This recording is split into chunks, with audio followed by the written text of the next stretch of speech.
Hello, John. Thank you for coming back to the channel. This is our part 37 of a very long series. We haven't talked in a little while because I was away, but a lot has happened. So, Really? so where do you want to begin? God, where to begin?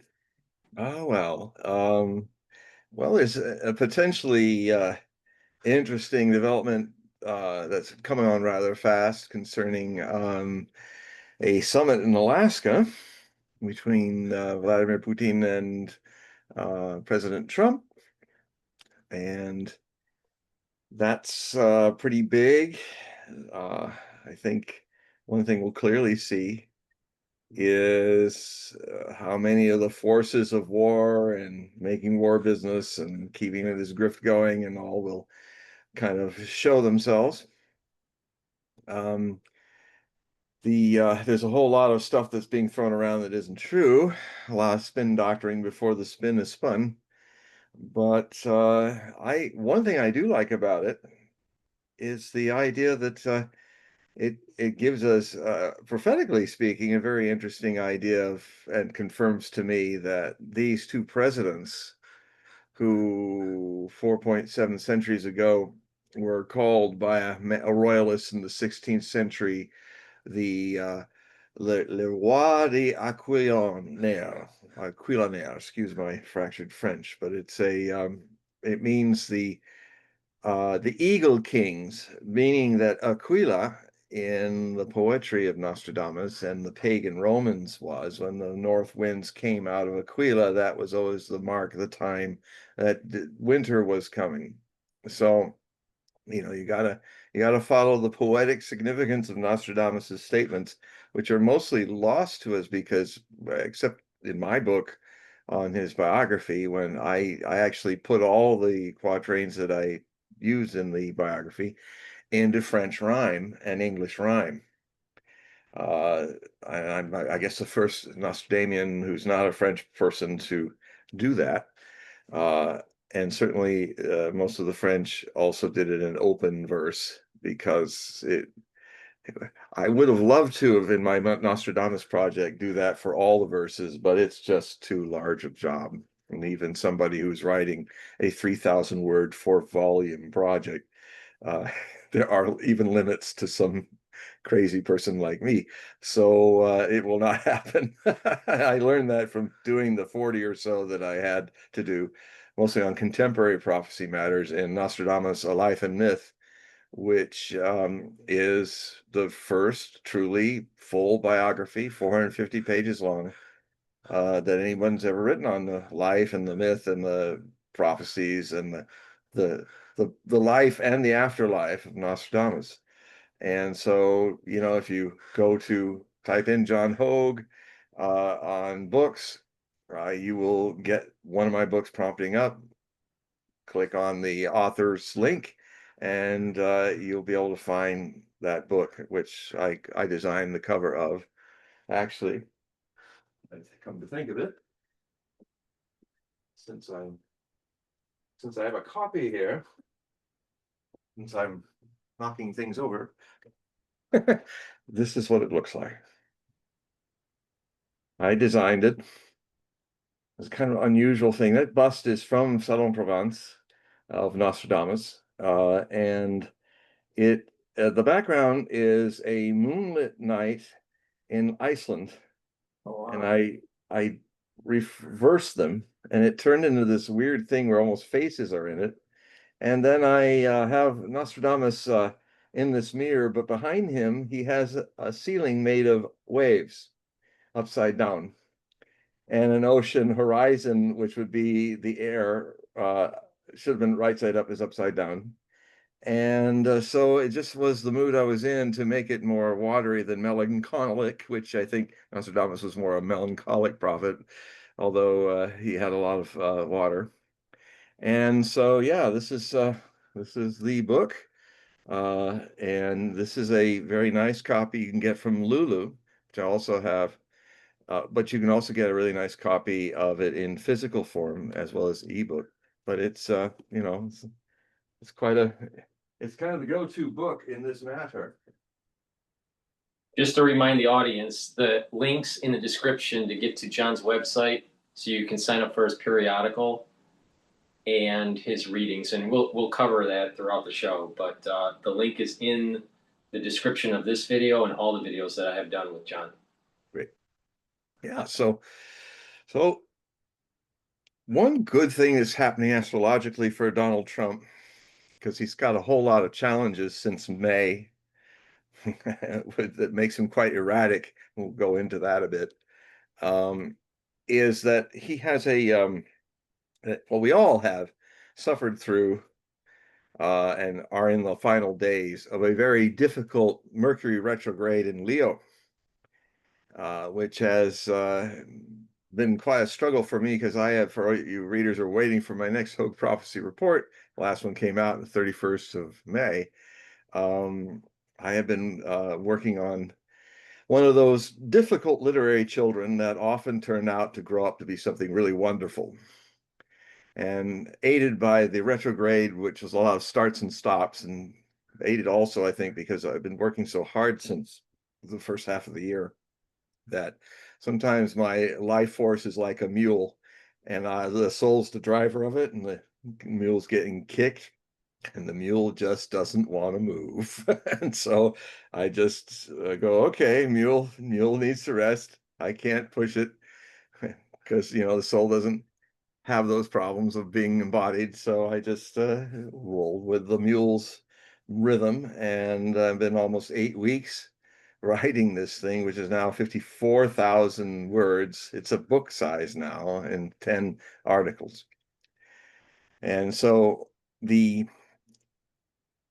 good news for Donald Trump is and for the people negotiating, is that there's not a restriction now. It's going, by the time they're talking, and possibly Anchorage, I imagine, is where they're going to hold this. It would make sense, rather than Fairbanks or Nome or something. But I think, or maybe on a fishing trawler from Deadliest Catch. I don't know. Yes. Yes, what to do. We might get seasick. That's not going to be good. So we are, God, where to begin? I mean, I'm literally kind of going thorn, because I have been spending all day writing on all kinds of things and watching and doing stuff. And it's one of those things where there's so much to talk about that I can just kind of cascade on you. So with that in mind, that's a cue for any of you out there. While I get warmed up, start asking your questions, start typing your questions, start making a recording as you can of any of your questions, and that would be a wonderful help. Right. But I will say, go ahead. For the audience, there's XSpace link where if you want to ask the question live, you can just click the XSpaces link in the chat, and you can be live, ask the question. I'll give you the mic, just ask for the mic, or you can type it in the chat and I'll read it. Okay. Yeah, so let's talk a little bit about what Trump has been struggling with astrologically. It's been a lot for him. I'm just pulling up his chart on Astrodienst. They make the best pie chart designs that I've ever seen. Really friendly to the eye, clear to their aspectarians are really great. I highly recommend people go check them out. And let's see. I think since May, Trump has had a problem with Jupiter, and Jupiter has been flowing over his conjunction of, which really defines him, as well as the opposition that either balances or polarizes him, is his Sun and Uranus and True North are all in Gemini, all conjoined. So they magnify each other. His essence is magnified by a natural proclivity to being unpredictable and contradictory, Uranus, in and in a very intellectual sense, because it's in Gemini. And his true north is also tied to all this, which is one of his three really lucky stars, if you will. He has he has in his chart, which is good for all of us and himself, an incredible luck. Like we saw it in the way he ended up going through all that lawfare, and he finally got through those trials. He gets shot twice. You know, the other guy missed both, but the other guy, the first guy, clipped his ear. And if he had turned another way in another second, we would have not had this man be president. And then we would be dealing with the disaster that would be Kamala Harris, a woman with 19 trines that is a poster girl for anyone who has a whole lot of trines to have more balance in the chart, because too much of a good thing, like just good luck, everything comes easy to. She had that. I've never seen 19 trines in a person's chart before. And unfortunately, not enough squares to challenge her, not enough squares to get her attention, say, hey, look, you've got to look deeper. You got to respect, which means to look again what's going on and learn something here. And the other thing she had is all these people that were very powerful men that she was able to kind of get taken right up to one step to the presidency, but she was absolutely not qualified to be a president. Not had not earned it. And it's not her fault. It was like the trines just pushed her to the top. It's like the how to succeed in business without trying. That's kind of the trying dilemma. So Trump doesn't have that. Um, Trump has a lot of luck though, because he has some very powerful stuff that gets in the way. And one of the things he's had to suffer since May is this whole Jupiter's expansion or contraction planet. This Jupiter is your higher philosophy, your higher mind, your higher dreams. But when it's afflicted, it becomes, if you're a higher minded person, if you're an embracer of all humanity, you might become a bigot. You might become somebody who says, who's not very open, very narrow in their views, and that can also fluctuate if your Jupiter or is being afflicted, or you have a Jupiter transiting through your home sign of Gemini, which isn't very good for Gemini because that's where Jupiter is in its fall, its detriment. And so that means it's in the last sign in the zodiac that it feels comfortable transiting. So it's not surprising that Trump has had a rough time of late. Um, I'm trying to see where I talk about his Jupiter. Quote it from the new set of articles that should be out in a few days. Let's see, where is it? It's a big volume. Yes. Okay. Yeah. In normal times, this Jupiter, um, this issue, just without Jupiter transiting over it and adding its fallingness to it, is to have this conjunction oppose your moon in Sagittarius, like it is in Trump. It brings out these kind of things, because it's opposed Jupiter's sign. And that's why Jupiter's in its fall in Gemini, because it's now in the opposite wrong place, not happily ruling Sagittarius, but kind of at odds with it. So what I wrote, this was written in the fall of 2015, when I was uh, writing this book and seeing that Trump was going to most likely win the Republican nomination if he got through all these incredible hurdles. And if he did, he would have the best stars for winning. And it was a weird election, because I also predicted that Hillary Clinton would win the popular vote, which in some would argue is if more people voted for you, then you should be the president. But then we have the system of the Electoral College, which I actually support in a way, because it's if it was all popular vote, then the federal system would be dominated by California and New York, and like most other states, all the big states would have a say, and all the smaller states would not. So the whole idea of a Congress that votes through population of the House of Representatives I think it's got its problems, but like anything in our government, it's a pretty good constitution, and it would be lovely if more people knew what was in it, and especially those people being the people that were elected. Um, anyway, so without the Jupiter, Trump has this problem, and with this opposition moon and sun Uranus true north. And I wrote, spontaneity is a Gemini virtue, in opposition to Sagittarius, the archer. The Gemini shoots his mouth off, letting loose the arrow barb into his foot. It's Sagittarian emotion shot out of his mouth into the air, and he don't care where it falls. Fortunately for Trump, his Gemini sun harmoniously trines Jupiter in Libra in his natal chart. And that's the balancer and reconciler. And his Sagittarian moon is positively sextiled to Jupiter, his natal Jupiter. Um, for that reason, in moments of retrospective interviews taped after his verbal bombshells, Trump is able to smooth out and clarify his impulsive Sagittarian shots, cheap shots, many of them being.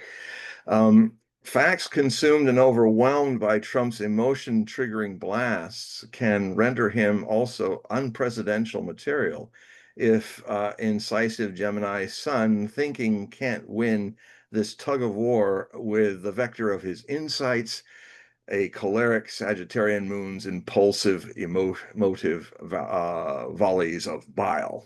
You know, that's so what happened really bad in the last since May is that it has been in his Jupiter is transiting over these signs and made it pretty rough. But as he got into June, Jupiter moved into Gemini. And I think that, yeah, so in this case, let's see where I've got all that complicated stuff here. Yeah, it's the article is entitled the red line first line is the Godfarter Brain Report.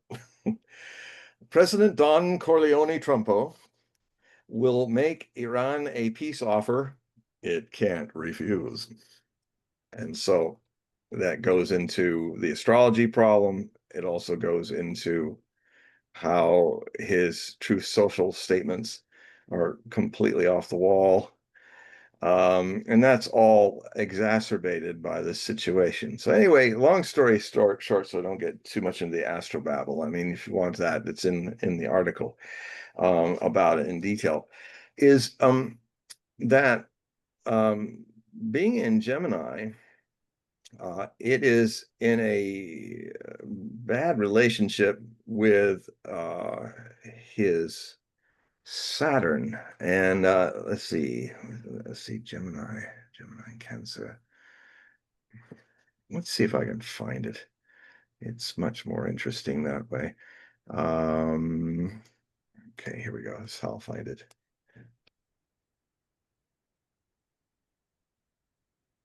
For the ones that are listening, please type in your question in the chat or join X Spaces and you can ask for the mic.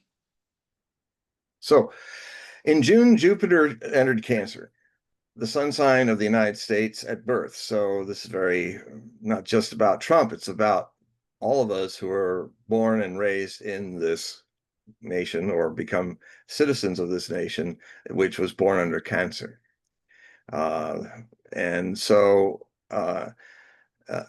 it was a time for Trump to face reality, and it will come in Jupiter and Cancer because Saturn's about reality. So a lot of realities about the country, or a lot of realities that don't match what he promised as president to do. Well, all of those really came in spades in this time of June and into July. It really came into spades. And you notice the MAGA people started to go 80% against what he was doing. A lot of the people that enabled him in the media to get where he is, Joe Rogan, Tucker Carlson, he was starting to use that potty mouth against them. That trash talking against them. Oh, well, Tucker doesn't have a TV show. He's a kooky Tucker. And even in a more deadly way, it had him on Truth Social basically sending out a message on the day, the 60-day deadline for the Iranians to just put up or shut up in negotiation. He made it very clear, and at least that Trump was writing. I don't know which Trump wrote another 24 hours later, but in that Trump, on the 12th of June, he was basically giving every indication that, hey, he didn't talk about the deadline, which was happening on the 12th, but he was putting out to the Iranian team that was coming that, if I feel good, we're getting close to a deal. It was a lot of signs that nothing, that he was in gung-ho to go forward with this. And so they were packing up and getting ready to go and be there in Istanbul and resume talks with Mr. Witkoff, Trump's go-to guy for that. And the following day, that is, and they never got to the airport. They were all murdered in their beds by U.S. and Israeli directed drones in this huge surprise attack that happened on Friday the 13th of this year of 2025. This decapitation attempt to try to take out the Iranian leadership, its generals, its council of Ayatollahs, and in the midst of all that, they took out all of the people that were going to talk to Witkoff were murdered by, like many of the other people that were killed. They were killed by drones that were secretly put into Iran in a similar way that drones at the end of May had been surreptitiously brought in through trucks and released in the in an attempt to raid 5 Russian strategic bomber bases, even in Siberia, all across the 12 zones of Russia. And only 2, the drones successfully flew out. And rather than destroying 30% of the strategic bomb wing of the nuclear triad, the Ukrainians, who, by the way, had a lot of help from the Israeli computer whacks, the computer people, had a lot of help in creating that system. Ukraine and Israel's Mossad and their technologies have been very closely aligned. And I don't think it's a coincidence that there's a lot of similarities between the strike on the 31st on the strategic bombers of Russia and the strike on Friday the 13th, not that much longer later. And the other thing, too, about that drone bombing, you probably don't hear this in the mainstream news that much, but they almost killed Putin. They almost killed the Russian president. He was coming into Kursk on his presidential helicopter, and they had the maneuver out of the way. A whole swarm of suicide drones were coming right at him. They knew he was coming in. They were going to try to kill the president of Russia. And, not long after that, 13 or so days later, they tried to kill the same technologies that were used in Ukraine were used by Israel and its spies inside Iran to attempt assassination of the Ayatollah, the Supreme Ayatollah, many of his generals, all of that, and even the democratically elected prime minister or president, that is, Peshkashchian, I think is his name. He was wounded. And they were having a meeting. The cabinet was meeting, and that's when these drones started coming in, and the missiles started coming in from Israel, fired off over Iranian airspace. And a lot of these drones actually went out and took out a lot of the anti-aircraft missile systems in the central hub of the Iranian missile defense system, and that allowed a lot of the missiles to get through. Unlike the last time they shot missiles where the system was up back in October of last year, this time a lot of the missiles got through. So it was a Pearl Harbor event, and I know from my contacts in Iran that what they did was if they had two generals, see, the IAEA was supposed to keep this information confidential and not give it to any other nations because they need to know stuff is there. But there were people in the IAEA, the International Atomic Energy Administration, who were giving over all those intimate details to Mossad and the CIA. And with that information, and with everybody kind of letting their guard down, because it looks like Trump was really gung-ho about going to negotiate, even though the 60 days had passed, deadline had passed. A lot of those people, because the attack started in the middle of the night, after midnight Iranian time, and they didn't just selectively kill the scientists. They selectively took down the building where the two scientists and their extended families and maybe 20, 30 other families around them lived. Killed them in their sleep, men, women, and children, just to get two scientists. And they did similar attacks, taking down buildings in Tehran where generals were and other people of interest. And they didn't give a damn about all the innocent civilians that were going to die in the process. And up to 1,000 innocent civilians were killed in those strikes. And it didn't work. They didn't decapitate Iran. Iran was the Russians came in to help with the Iranians, and the Israelis had put some kind of virus into the system, so it went down for I think about 7 to 12 hours, the system of communication between all the anti-missile batteries in Iran. So that was difficult. But I think within 12 hours, with the help of Russians technicians, they got that fixed. And then Iran started replying with the steadiest direct attack of missiles that I've ever seen them throw before. And I tell you, I've got the evidence, the pictures and all. I've got the devastation that happened. I even have pictures where in this new set of articles, where I say, guess where this is? It looks like Gaza, doesn't it? The way the Israelis have literally dropped the nuclear tonnage of 3 Hiroshima bombs and leveled an urban sprawl, one of the greatest and tightest, most populated in the world, the size of metropolitan London.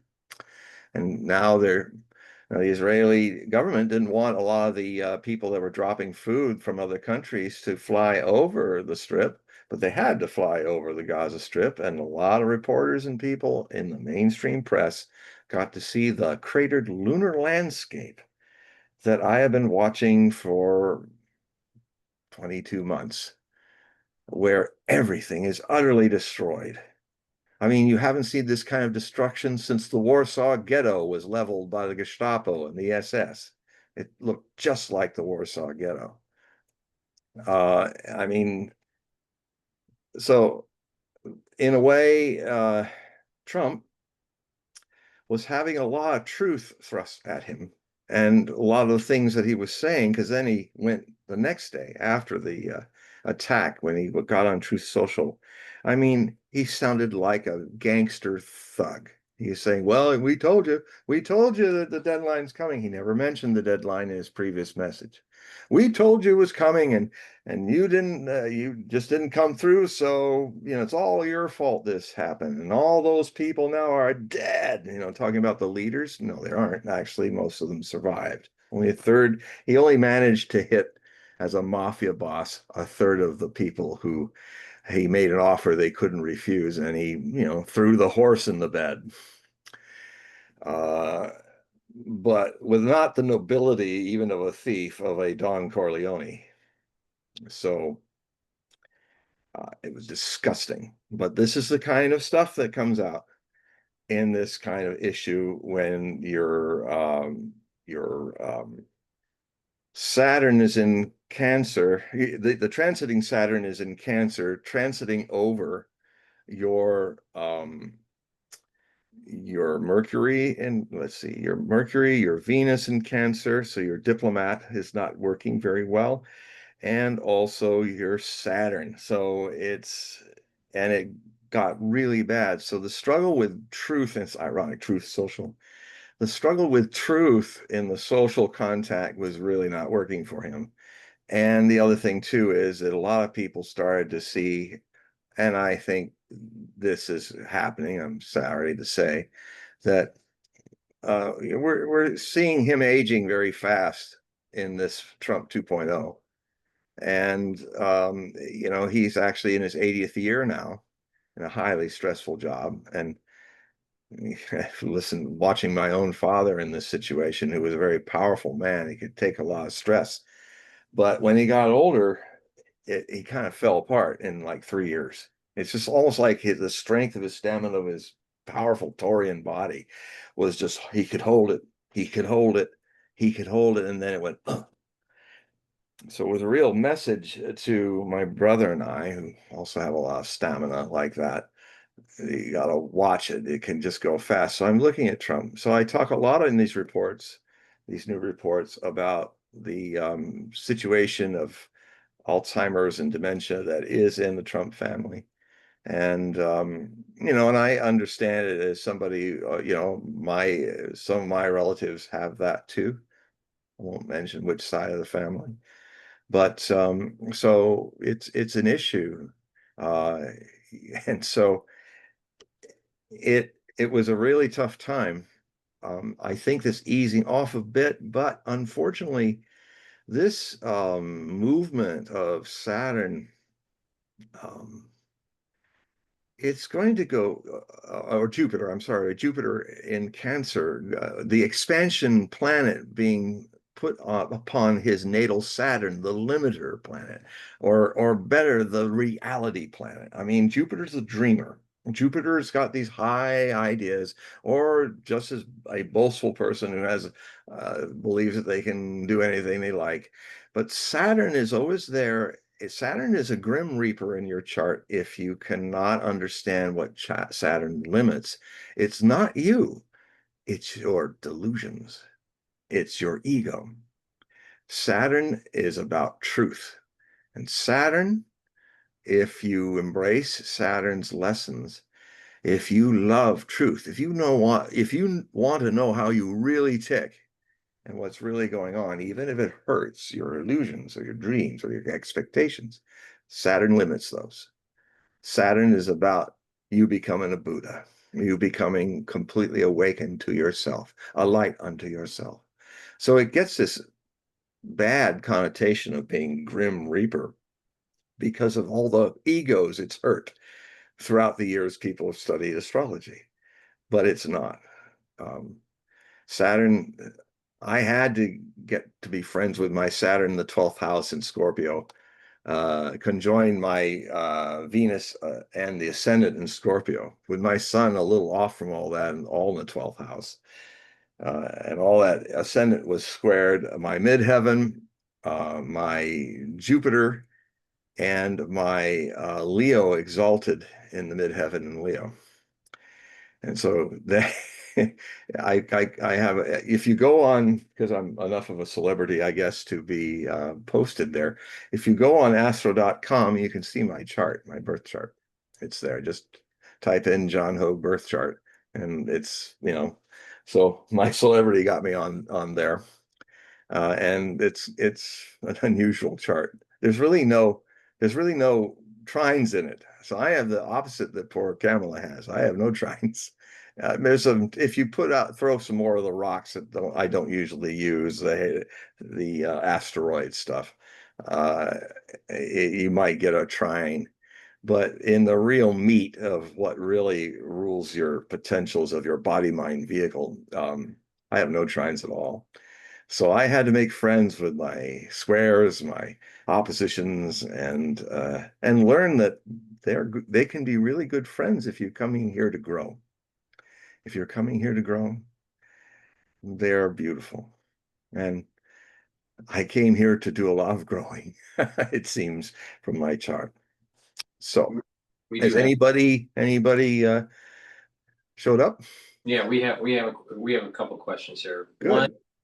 is, what's your opinion about the economy? That they're making a statement where the economy seems to be doing well in the media, but anecdotally, there's a lot of people that are saying that the economy, especially for their household, is not doing so well. So, do you think that the economy in the United States is going to falter in this year or into 2026? Well, it faltered in 2008 and ever since has been misnamed the Great Recession, just like 1929 to 1931, 32. They also called that the Great Recession. They never called it the Great Depression throughout the entire span of the Great Depression. It only got that terminology after the arsenal of democracy had brought the US economy, which despite it was in a depression, I mean, it would be like China today if China went into a deep depression, but it would still be struggling and probably making more out of it and making stuff, even though a lot of people are out of work and all, just like America's economy was. But as soon as America got a chance with the war to become this arsenal of democracy, it exploded because it was the big, like China is today, it was the biggest economy in the world during that time. But um, what I see is I have in 2008, that's when this Great Depression started. And there's been a lot of kabuki and a lot of stuff to kind of put as much lipstick on that pig as they can. And there's also been a lot of attempts to, rather than bring in the deficit spending, to actually deficit spend even more. That's why we're now at 37 trillion in the public debt. How can $37 trillion be a good economy? Now, it could be a cancer-ridden economy that's strong, has a lot of strength and potentials, like my father, I can do anything, and then it all went down. And that's what's going to happen with this one. And it could happen as soon as September, October, um, or we'll keep kicking it down the road, and then we reach a situation.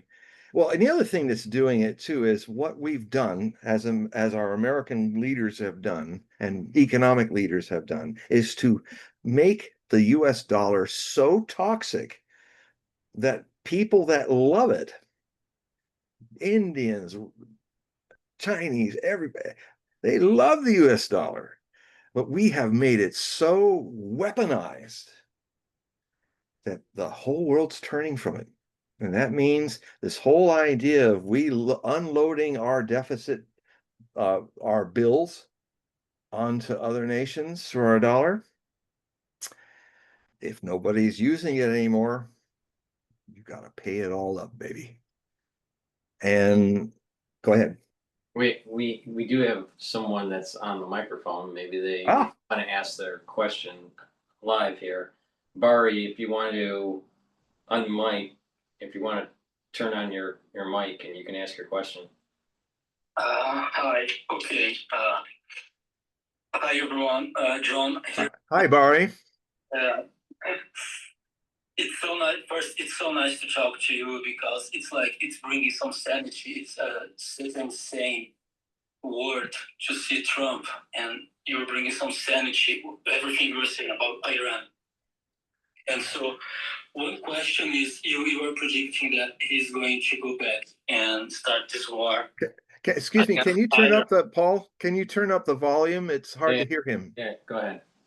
Go ahead, Barry. Okay. So first, it's just so nice to talk because you're bringing some sanity here. It's like it's such an insane word, and you're bringing some sanity. Thank you. And so the question is, you're predicting that he's going to go back to war against Iran, but there are not many signs. There are just one sign where he sometimes he talks that he would go back. And the other question is, what other kind of deal do you think that Putin and Trump are going to make in Alaska? Do you think there will be territorial concessions? Well, I'll do the second one first. I think this is the start of a process. If it doesn't blow up, if you know, if the next day after Trump is all lovey-dovey about it all, and then suddenly he's somebody else, and that is all against it, or you know, unfortunately, Trump has a pattern that he usually in these negotiations, oh, it's really great, everything's fine, and then he goes back home and he has certain trolls in his cabinet, neocons, and he even plays with one, Lindsey Graham, plays golf with him, and then he eventually goes back to them. And so that is a high potential, especially with this astrology that's going on with him, with his Cancer Jupiter, Cancer Saturn being transited back and forth all the way in retrograde direct motion. This will go through, he's going to go through this problem through January. I mean, his outer planets are slow. So he's, if ever between now and January, if ever he were to do something or act in a way that would end his presidency, this is the window for it.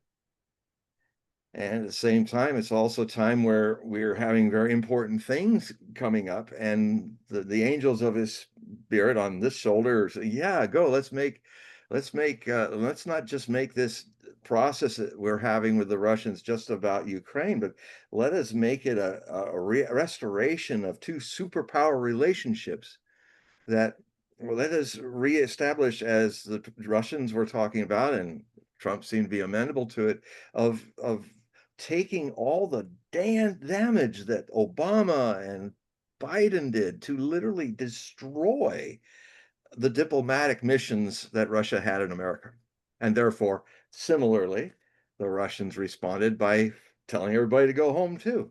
And for 3.5 years or more, that we had Biden, also an Alzheimer's victim, not talking, and none of his people talking to the Russians. To the point is, as Scott Ritter said about his contacts with the American Russian ambassador, he just went home. There was nothing for him to do there. Nobody was talking, and he's in Washington. We came so close in October through January. That's when the Ukrainian missile crisis that I've been predicting and warning happened. And it came, the only thing that stopped it was Biden shuffling off on Inauguration Day on the 20th of January. And so there, about this issue of another strike on Iran, I think it's unavoidable. I think it is coming, and I'm praying that it does not come. Well, I have my ephemeris out here. I'm hoping that it's not going to come where it would be the worst for Israel and America and the world to do it. This would be after Yom Kippur, and a day after the time that might happen. The influence will happen during Sukkot, in the Holy Week. The influences of this transit of Mars in Scorpio. That's a very secretive, warring, like surprise attacking kind of thing. Mars in Scorpio, and it begins to, on the, let's see, around the 7th and 8th.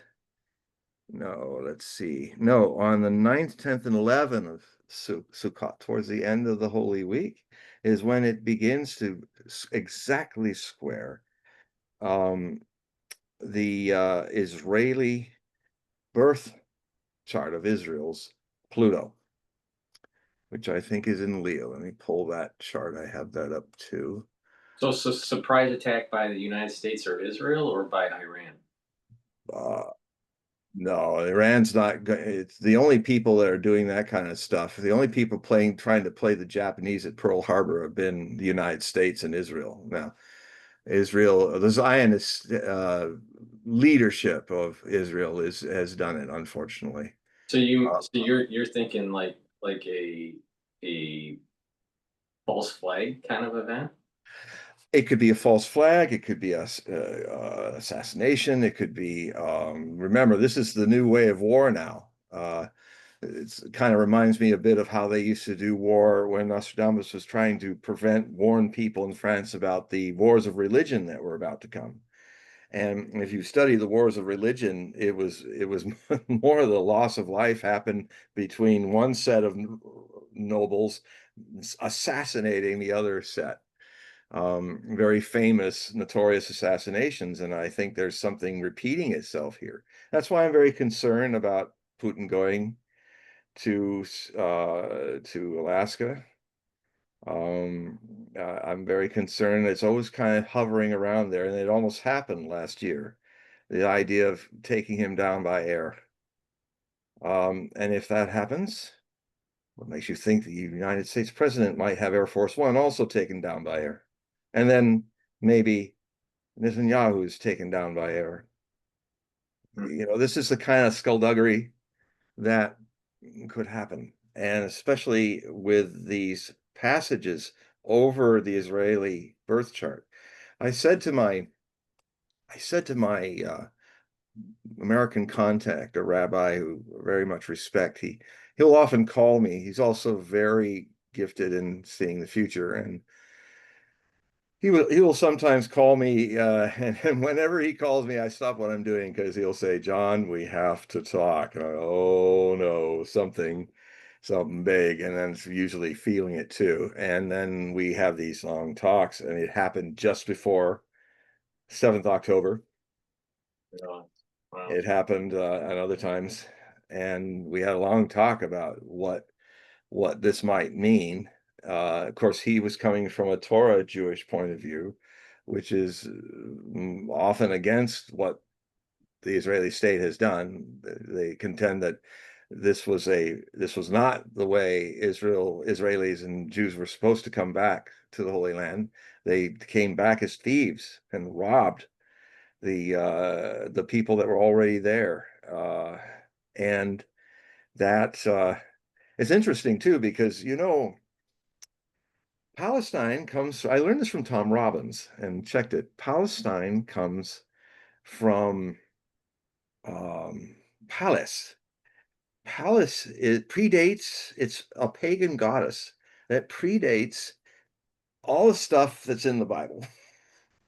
And the name of that area is called Palestine, the land of Pallas, because Pallas was a donkey-headed goddess that was worshipped by early pagans in that region. And so, I mean, it may very well be that some of the oldest Semites that populated that area are Palestinians. And in these next set of articles, it goes deep into prophecy, deep into all this stuff, and then I had to transcribe a section from Kim Iverson on the Kim Iverson show. She did a remarkable overview of how Abraham's seed, and I've been talking about this a lot too. So it was amazing. I said, "Oh, I got to put her thing in this, and then put all of my stuff to support it or adjust it, inserted." So it's one of the longest articles in this, but it's amazing. It pulls you right in because Kim, and I also have the link so you can hear how she says it on the show. It's really, I didn't know that she had such a length and breadth of kind of scriptural knowledge, prophecy knowledge. And so, but it's going to be a really rough time for Trump in truth. And he's going to be more erratic in the next several months than he's ever been through to the new year. He's going to have his moments of brilliance too, because he has that. Definitely has that. But man, it's really about who he listens to and who kind of knows how to psychically control him. Because it's I said before he was ever a president, I said, this chart has a lot of amazing things in it, but it also has a sign of a wide open channel that will clearly, the deep state people will recognize that they might not give it a psychic connotation that I do. It says, oh, we can manipulate that guy. We just have to kiss his bum and just tickle his vanity. And then we'll say, oh, by the way, Mr. Trump, this and that. Now, I've been listening to him a lot. I've noticed that when he's listening, there are some people around him that are telling him the truth. And one of them is J.D. Vance, and the other is Tulsi Gabbard. And J.D. Vance is a friend of a lawyer that has worked with Trump in the past. Often comes Barnes is his name, from Chattanooga. I can't think of his first name at the moment, but he is a amazing man. He comes on the Duran with Alexander Mercouris and Alex Christoforou. Hey, you guys, if you've never seen these people, watch them. They are among the best people, logical, reasonable, knowledgeable.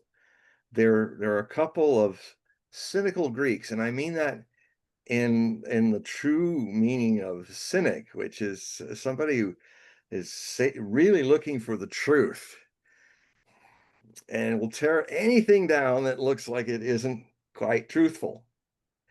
It's not a lot of people make the mistake of thinking a cynic is a nihilist.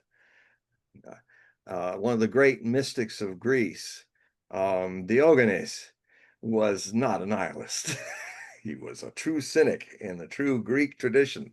And Alexander Mercouris, who's actually I think he's the grandson of Melina Mercouri, who was a great Greek actress who also became a very important, influential politician in Greek work. And you can see the resemblance. And he used to, when he was younger, he used to write her speeches for her. And probably everybody here knows her from the song in the movie where she sings, never on a Sunday or Monday or Tuesday, da da da dee, da da. She has a kind of mannish voice, so I can get away with it. Da dee da dee da, da dee da dee da. It's a very famous Greek movie. Made her a star in the 60s, early 60s. So back to this question of Barry. I think we're in for some quite whirlwind times, with some hopeful things starting and a whole lot of darkness that wants to crush it. Because I think also I was watching today, one of my sources who's in Thailand, is an American, is Brian Berletic, also somebody to check out. I mean, I try in my work to be a gate opener to my readers and to my listeners and watchers of the real news world out there. And some of it's coming into Trump. I can see it through Robert Barnes, it's coming because J.D. Vance takes it, and it's going to Trump's son, Don Jr., who is kind of his ersatz or special political advisor. So, his son, Don, is giving it to him, I think. And and certainly Tulsi Gabbard is getting it. I know that she sometimes calls Scott Ritter, who's a very good source, who's got his passport back, and he's in Russia right now. They came in with an army of FBI people, tore up his house, grabbed everything, and took his passport. Or that was actually taken when he was getting on the jet. And then they came later to do the scare tactic. So one day he had this interesting thing he did. He said, well, I think since my passport was stolen, and I just put the note by U.S. police that didn't give me a receipt. I want to reapply again. And this time he was, oh, sure, fine. There it is. He got his passport. So he's now trying to do, now he's a guy, this is happening in alternative media. There are people, he's got the bravery to go over and be involved with like-minded Russians who understand that Americans and Russians are really very much alike. And that if all that Cold War BS, which is over, would just go to the side, and all the dumb Russian jokes and all that. And if you actually, and you can get on all these vloggers that are all over Russia, and all types and shades, and you can, if you use the internet to just scour around, for instance, if you want a vlogger to say, okay, how bad is Moscow? Is that beautiful, or are there some bad places? Just like in our places, well, watch Ellie from Russia. She with some guys with her, she went into the nastiest parts of Moscow. Or there's Agent Nesty. She doesn't like Putin, but she's very funny, and she's got a lot of interesting insights. So you can, if you work the internet, rather than the internet shutting you down and turning you into a drone of your own identity attachments, you're going to you can alchemize that around and enlighten yourself with the internet.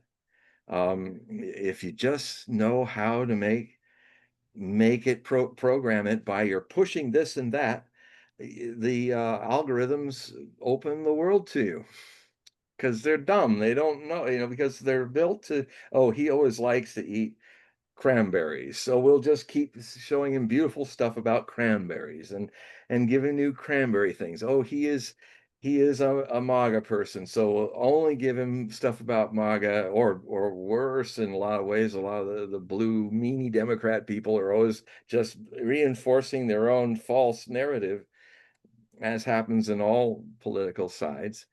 And the algorithm will say, we love you to be put into your own invisible brick mortar psychic prison. And so, yeah, so that's so that kind of stuff is needed. You can use this internet to actually enlighten yourself, as much as the internet is usually used to make you an idiot, a dumb, limited idiot who only is never challenged by anybody. So you're a spoiled child in a man's or a woman's body, because you always get everything you want, and you become a brat at an advanced age. I mean, this is sort of what is happening with Trump. He is kind of surrounded in a world that he's kind of made, where he's got such insecurities. He's actually a very frightened, insecure man. You always know when somebody's saying, I'm the best and all that. When you see a man who really is strong, a leader like Putin, he doesn't say, hey, look at this, I'm this way, and you better do. He's just very quiet. He comes in there. And it's like, you can look at it in some of the things, when the Hamburg time when they met in 2017, and I think in 2018, when last time they met in Helsinki, just watch the body language. I mean, it was Scott Ritter that turned me on to that. I mean, you just watch the body language when they're coming out. Like, he was ready, oh, I'm going to yell at him. I'm going to say I'm going to bomb the crap out of Moscow if he doesn't. He never said that. It's all braggadocious. It didn't happen. But anyway, when they come out, Putin, legs spread, relaxed. He's just there in a silent command that needs no boasting. And here's Donald, kind of like, oh, he's like the puppy dog. And I'm sure that, given his astrology, whatever hit was veiled in whatever he said was done with utmost politeness and respect. But the good news is the two of them have very good astrology connections. But also, Trump has very good astrology connections for all the wrong reasons with another, I think he's, with Netanyahu. So It's, I think I think, I hope not. I say these things so that they don't happen, but I tell you, October, especially with this Iran Israel situation, especially with Mars, god of war, in square with Pluto, in opposition with the Israeli state's true north node. So it doesn't navigate very well where its North Star is, and what surprise it might do next. Then right after that, at the end of Sukkot, it squares, Mars in Scorpio squares Saturn in the Israeli chart in Leo, just as it was squaring and still squaring Pluto, which is the world stage. How do you act as a nation, Israel, on the world stage? How does the world stage respond or react to you? Well, it's tough because it's in a square, so it's a challenge. It means that the whole world is not maybe going to be with you on this. And all your old ways of hiding behind the Holocaust doesn't work anymore when you are committing a Holocaust. And it's even worse because it was Germans, which is terrible enough, killing Semitic peoples, the Jews, but now it's you're Semitic. You are killing, and then you'll notice this, and I talk about this in the show. Have you ever noticed that whenever you're called an anti-Semite for going against the Zionist grain, there's an invisible assumption that's made. And especially now, because every day, I mean, the things I predicted a year ago are happening. You know, the systematic starvation, I said that will be the ultimate weapon that they would commit on the Palestinians, and they're doing it. And I tell you, it's not 50,000, 60,000. Put another zero on, a couple zeros on that. There are already 600,000 dead people.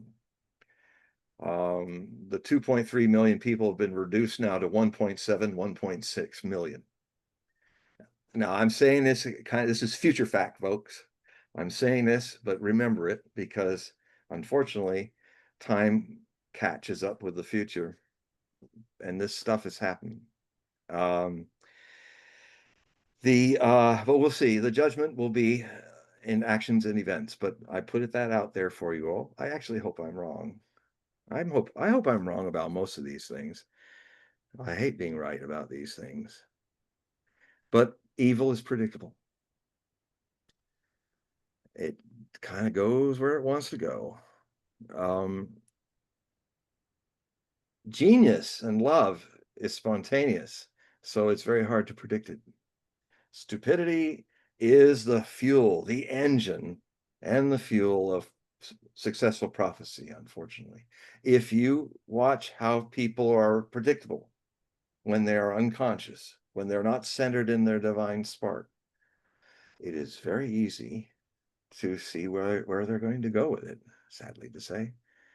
But if this world becomes a world of more enlightenment, the future will be much harder to predict, because people are living in the eternity of the present, where they're able to respond, not responsible, but able to respond, response able.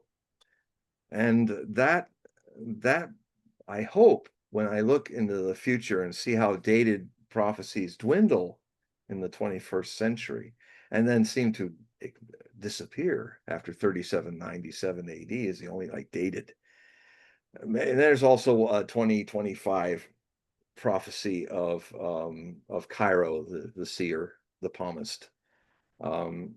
But otherwise no dates from the same control group of people that were really good at doing what's one of the hardest things to do in prophecy, and that is predict dates, not just dates in a few months, but a few thousand years. I mean, Nostradamus was one of the kings of that. He's got one of the longest out there dates waiting, and what makes it intriguing is it's about the sun suddenly expanding to devour the earth. But he talks about the revolution of Saturn and Mars continuing. So the orbit of Mars So the sun doesn't expand as a red giant out beyond much farther than at or a little beyond the Earth's orbit, because he says the Earth would be completely consumed. Isn't it interesting that a man in the 16th century has grasped the volume of matter in our little yellow dwarf star, that when it becomes a red giant, although it seems rather odd that it was 1800 years from now, or less than 1700 years. Isn't it interesting that the volume of the astrologer and the volume of the astronomers of today both see our little star as a red giant going only as far as Earth's orbit, a 93 million mile radius? That's the kind of stuff where fact and the fantastic of prophecy starts making interesting associations. Stay open. Don't rush to judge it for or against. Hover. Doubt means in Indo-European roots to hover between two possibilities. So so I think we may see a major economic crisis coming up. I am afraid that we will make the mistake of just patching it and kicking it down the road again. We're all too predictable in that regard. But I think what will happen in another year or two, by the way, all this attack that the president did on the BRICS is just made them stronger. They actually united even firmer. And they're not against the United States or the dollar. The United States and the dollar is against them. If the United States, I'd love to tell Trump this: you want to save the dollar? It's so easy that a child can understand, but a grown-up can't. Stop sanctioning people with it. If Trump one day got up and said, all the 300, 400 sanctions that are out there that we've been doing since we started sanctioning people by pressuring, using the dollar as a weapon. What if he dropped all of those? Said, US dollar's clean, folks, come back home. We're not doing that shit anymore because it's toxic. And we are sorry. We have forced you to leave our dollar. You have not left on your own choice. We forced you to leave. The other thing too is the BRICS is not adverse to any nation using its system where everybody's using their own currency, not even making a new currency, they're just using their own currency through a kind of SWIFT system that doesn't have all that garbage in it. It's not weaponized. They do, though, as a group, have one thing you can't do. You can't push yourself into somebody else's sovereignty. And so you've got to do this, or like America does. So if America wants to bully people, you're out. And you'll be all alone. And you'll be so alone that in another few years, you will have to literally stop being such an irresponsible adult nation by not paying as you go, but making all your wealth by making a lot of debt. And because you print your own money, you're like a guy. Well, you're like Trump. If your ball goes off the golf course, he's just got another ball he pulls out and drops. That's the way all of us Americans have been using the dollar. We got a pockets load of golf balls, and so we never lose a golf ball, and we always win, even though the key of golf, as Scott Ritter kind of educated me on just recently, because he's a golfer. My dad was a golfer. I used to caddy for him. But it's true. The thing that makes golf really interesting, almost a sacred moment, is that you have to be your own referee. You have to put on the card what's correct. If you lost your ball, you have to subtract a stroke, a plus. And you do it even if you're all alone. Otherwise, if you're all alone, or you got a setup like Trump had in his Scottish golf place, the footage was there. He hit something into a trap, got a great swing, but it went into the trap. And as he's coming up in his golf cart, he's got these two golfers running ahead, and one, not very subtly, probably not a Scorpio, not so good. He ran by and then he threw it behind him. And you could see him do it, and the ball goes bump, bump, bump. And there, Trump sees it and he stops and he goes, "Oh, there's my golf ball." And then he swings from that. And the other guy was going down away from the camera because he was trying to find the one that was in the sand. And, you know, that is I've talked about how Trump has two 8-year-olds. Well, I didn't say about the other. Now the new 8-year-olds coming out. And Trump 1.0, he had the 8-year-old innocent. He even said, "I'm an 8-year-old. I've never changed since I was 8."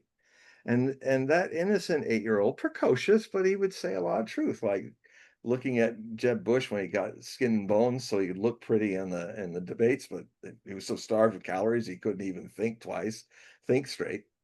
And just Trump looked him up and down and said, "You have no energy."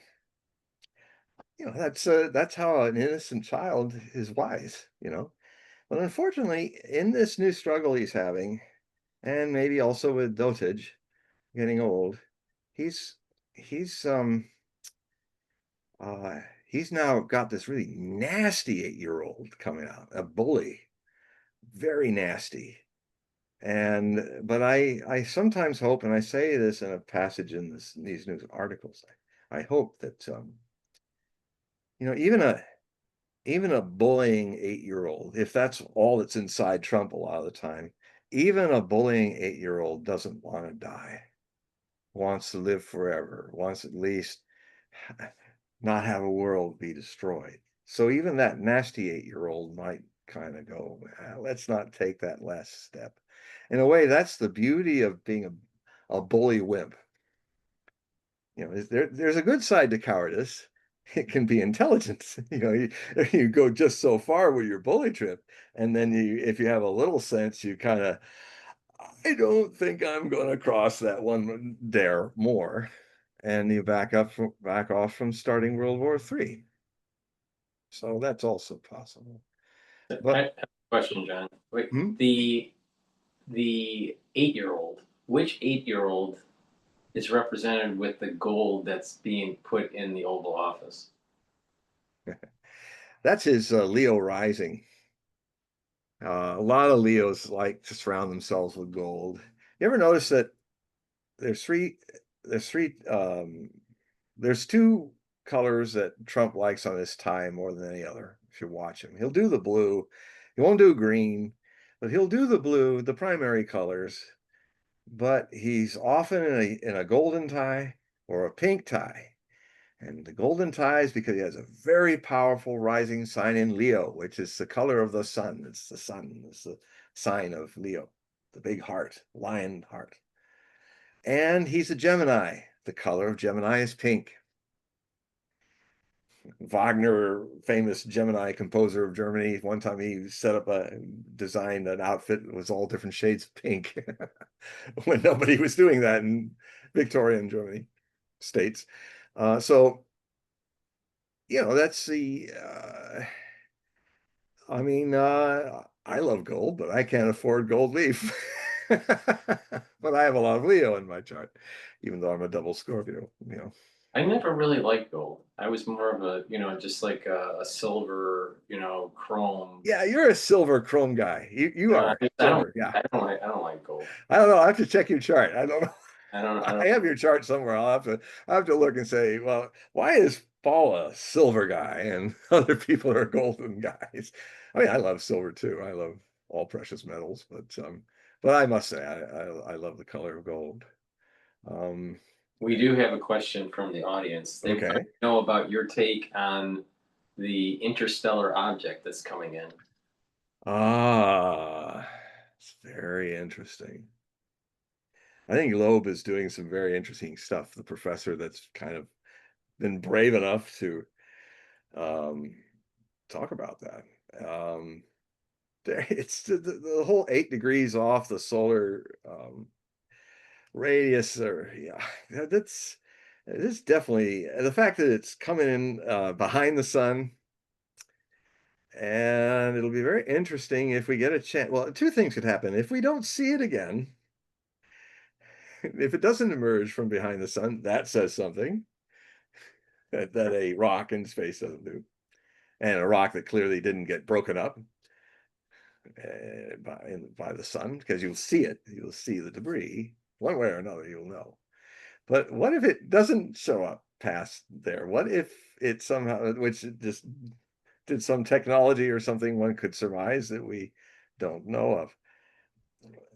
But if it's trying to play act as a comet, then it is going to come around eventually, and then we'll have to see.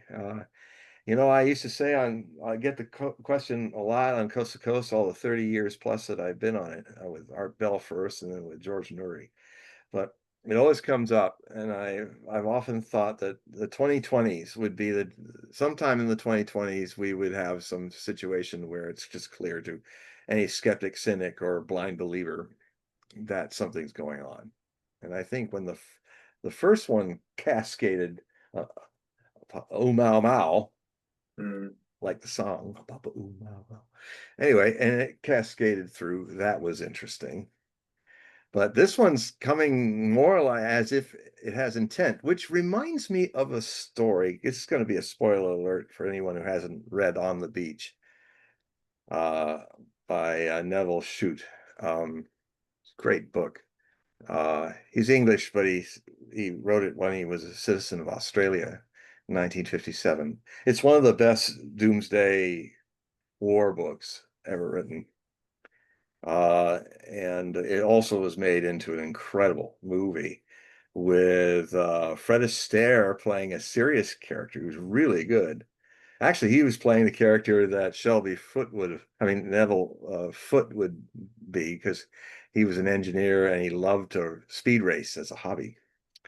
And there's a scene where I probably shouldn't tell any of this. I'm sorry to be a buzzkiller here, but it's such a wonderful book. I just read On the Beach, watch the movie On the Beach with Fred Astaire. It also had Ava Gardner, and it had an unusual cast, all kind of playing out of character. And it also had the guy who played Psycho. He plays an Australian officer. Not at all like Psycho, and it has a haunting way of the theme of the score that comes up all the time is based on the story that's one of the most loved songs in Australia, Waltzing Matilda. And it's kind of the story about there's a guy out there, and he's probably escaping from the law. He's in the outback, and they catch up with him, and he becomes a ghost in the billabong. And it's the song, Waltzing Matilda, Waltzing Matilda, you'll come a waltzing Matilda with me. And he sang as he watched, as he do the billabong, you'll come a waltzing Matilda with me. And it's a wonderful song. It's beautiful and it's kind of sad. And the way they use it as a swan song for humanity, I will say this much. This book is about if humanity is going to die, be a kind of humanity, if it cannot stop it from happening, that will die with courage and nobility. And that's all I'll hint. It's very powerful that way. And it's, I think, one of the best anti-nuclear war films ever made. Right up there with The Day After and Threads. Day After was really good. Yeah, and Threads was even they both came out around the same time. Watch Threads, because it has a nuclear winter in it. And it's actually even more shocking than Day After, which is saying something. I mean, that scene with skeletonized people is just like, my God. I don't think Threads. But that movie, Day After, Reagan came on the first time it was shown on TV, and even Ronald Reagan was using it as a way to, let's talk more with the Russians. And because, when that came out, the Russians, the Soviets, and the United States had created 72,000 nuclear bombs. And I tell you something, if New START is left to run out of time in February of next year, Now, Trump's been kind of Gemini with it. He says, well, maybe we should, maybe we shouldn't renew it. I have a little message for him and for all of you. Vladimir Putin tried to get all, when he was talking to George Bush and created the Strategic Arms Reduction Treaty, he had to compromise in a way he didn't want, because otherwise Bush would not sign on to it.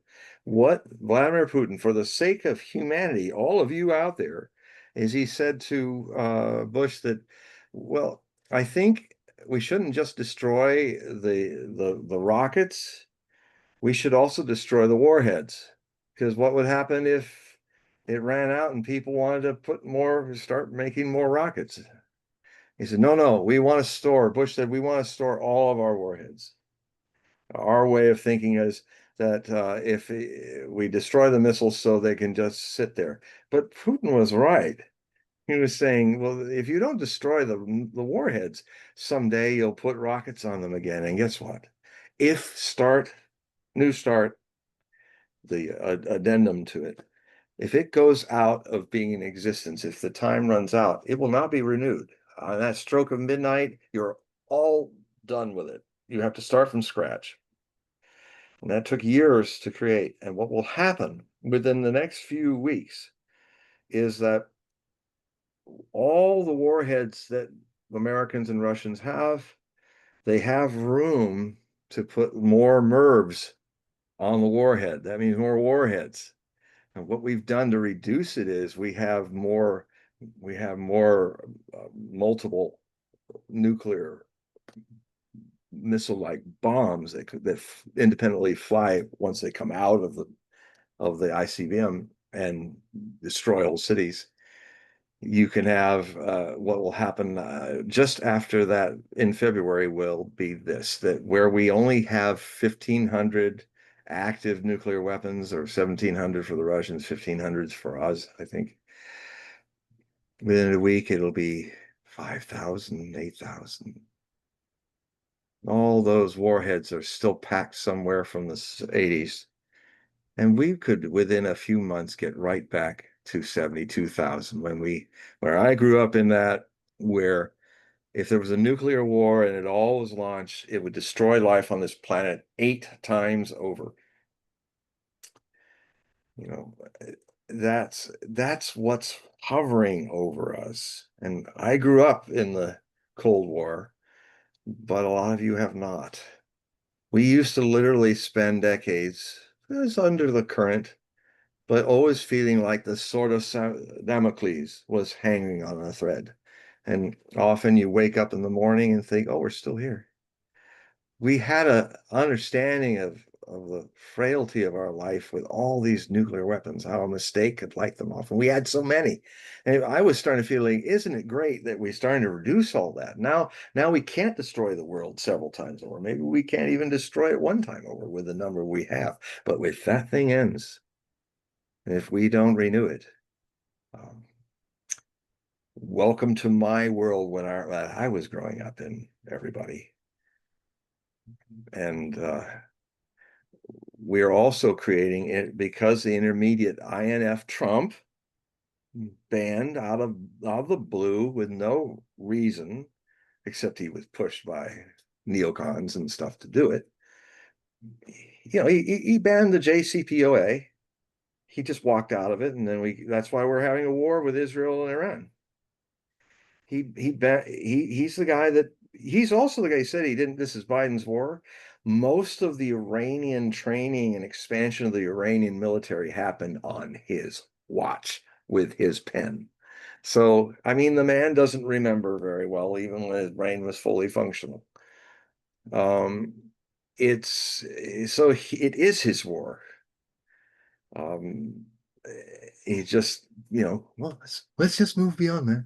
Exit stage right, and so that's a very important thing to be aware of, that this new start has to. I'm sure Putin is going to talk to him. That's what could also happen in this process that they're beginning. It's not just going to be about Ukraine. It's going to be about a lot of things. that, and I know this because this is what the Russians have been saying. I'm listening to them. Lavrov, Putin, and these people have made, I get the feeling sometimes in these telephone conversations, Trump has heard this many times before. The Russians very patiently, politely, but firmly have stated their grievances and the things that if these things happen, there can be a ceasefire. There can be one. They're all for it. They love a ceasefire, but they don't want a ceasefire that's just looks nice and makes you boost your ego and makes you look like you did something to get a peace prize. And then it goes back to war.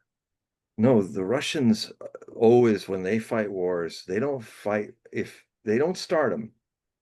But if you start a war with Russia, they finish it. And that means, did we have any salvation of Hitler's Third Reich when they invaded the Soviet Union? Did they have a chance to come back a second time? No, they were utterly destroyed. So the Russians are ready to go all the way conventionally with this war, but they're also open to negotiation. But I can tell you what's going to happen in this. They are not going to make compromises like give part of Kherson back to the Ukrainians. That's another bogus thing that's out there in the press. That's just spin. They're never saying that. I can tell you that if Putin did that, if Trump wanted to get, and the West wanted to get Putin out of office, that would do it. And guess who would replace him? Medvedev, the former president and prime minister of Russia. He's the guy playing bad cop to all the Truth Social stuff. And it's funny, what triggered Trump to do the whole bluff with the move the submarines around and get closer to the Russian land. I read his response, and all he was saying is, and he wasn't being a troller. He was just saying, he was answering these threats, saying, "Look, let's say you did attack us with your sub or something and decapitated." Trump was talking about decapitation, and he responded to it. "Oh, you ought to know this, that we have brought back into operation the dead hand." And what that is that if Moscow is turned into a melting pool of radioactive lava, the seismic indicators, radiation indicators, blast indicators would immediately see a set of several missiles, a number of missiles, we don't know how many, that are not weapons. They are radio receivers. And what they would do, as soon as they're in the air, they would be broadcasting a whole new set of codes to all the submarines underwater, to all the ICBMs, to all the mobile ICBM launchers and intermediate range missiles. And basically, it would be a complete attack on the United States. So yeah, you can kill Putin and everybody in Moscow, and you're all dead in 30 minutes. Well, you fools and all the rest of us. I mean, this is grown-up time, people. This is your life, your children's life, your future, your legacy, or everything is at stake here. And, that's why. So I hope Israel is not thinking of a strike. I'm making it very open. Astrologically, Israel, if you try to strike Iran in October, you will be destroyed. Because at the end of this situation, at the end of the month, Mars in Scorpio transit directly over in square. I think it's square. Yeah. Or it's opposition actually with the sun sign of Israel, 23 degrees Taurus. It'll be 21. Let's see, where is it in the chart here?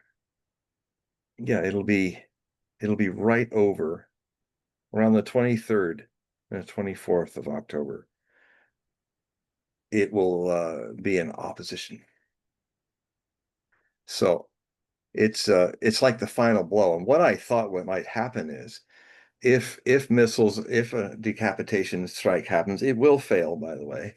It's like if the Japanese kind of halfway did an attack and then they went home, and then they're never going to be able to come back and surprise everybody at Pearl Harbor a second time. Well, that's done. So unless Israel is thinking about launching a preemptive nuclear attack, which they could, that might be what happens in October. That still won't fail. That still won't succeed because most of the thousands of missiles and the missile factories are not in Iran. They're underground, scattered across hundreds of fordos, granite mountains, hundreds across an area which Iran is 3 Ukraines put together. A big country, mountainous. I've flown many times back and forth over it on my way to see my master in India for decades. And it's not going to uh, you're not going to stop there won't be a dead man's switch for that. They will be launching those missiles, and conventionally and maybe not conventionally.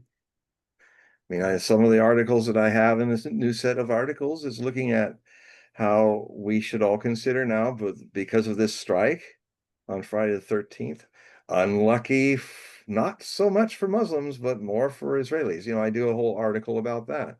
That, in the West, we have all these phobias about triskaidekaphobia, the fear of 13, unlucky number. But I came across some very interesting material from an Islamic scholar who showed that the number 13 in Islam is the luckiest number. They whatever we project on numbers is our thing, but what they've at least projected is it's very good luck for them. So it took 13 years for the whole struggle of Medina to the battle that brought Mecca back to Muhammad was 13 years. The whole exile of 13 years, and there's many other 13s that come up. So one of the reasons why the Ayatollah Khomeini believes that Israel will not exist as a political state by 2040 is because the number 40 is the number of fasting, 40 days and nights of fasting for Moses, and they because Moses and Jesus are part of the Quran.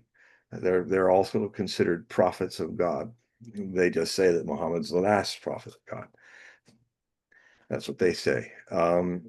So Muhammad spoke a lot about Moses, and also Muhammad fasted for 40 days and 40 nights. And so, and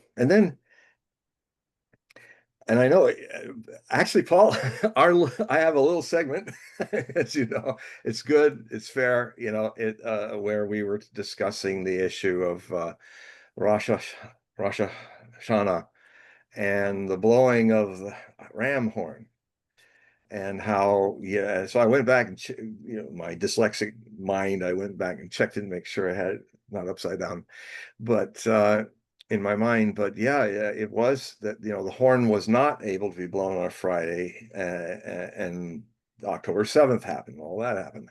And like you were saying that that in 2026, now that's not happening in Rosh Hashanah this year, 2025, but 2026, and I guess so people don't know, that means it's harder to get a blessing, and it's easier for the devil to do his way with you and stuff. So it's, in a way, I would respond as a Jew with saying, oh, well, then I must be more aware and more loving. It's the challenge to be Lot in Sodom and Gomorrah, one good man in Sodom and Gomorrah, who has to leave. I mean, I love the Hasidic version of that, where Lot is saying to God, well, he said, what if there's maybe 100 that might be true? Would you save the city for the rest of the people? And he got God to go, well, yeah, okay. And he finally got down to, what if it's only 2? And that's where it got no. No. So, but that was one of the most beautiful haggles stories I've ever heard, where guys trying to save poor screwed up folks in Sodom and Gomorrah. But anyway, but you were saying that Rosh Hashanah, the horn cannot be blown on the 2026 Rosh Hashanah because of it's on Friday, and it's also at the end in the next year, 2027. It's also Friday. So I guess, I mean, my dyslexia would maybe not help me in this, but I would say that's the year from the sundown, the sunrise to the sundown of that time of period. I know that we're not talking about, this is the Jewish calendar, and so we're using the Gregorian to try to, which is not really a year in this regard, but still, the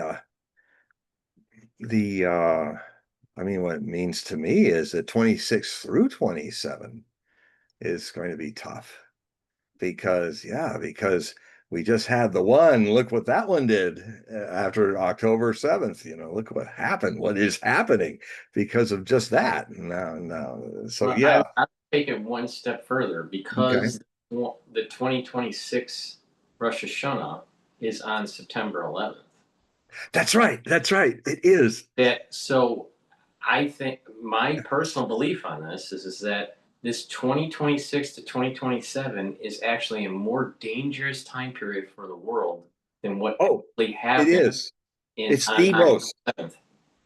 It's really the most in so many ways. I mean, I've been, there's a lot of things that I keep secret and they will never escape my lips.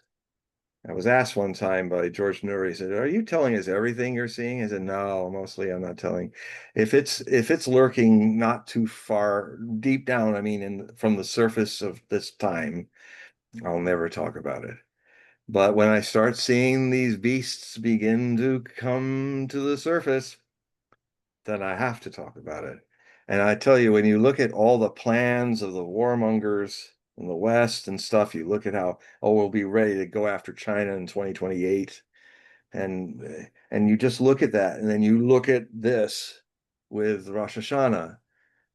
And yeah, if we get past 2028, then what that means is that it would at least mean that enough virtuous men and women, or enough enlightened men and women, at least with Osho, my teacher, my master, used to say that if there were 200 more enlightened people than the usual average, in our case with 8 billion people, that consciousness and love is a quality that is stronger than all the quantity of darkness in the universe.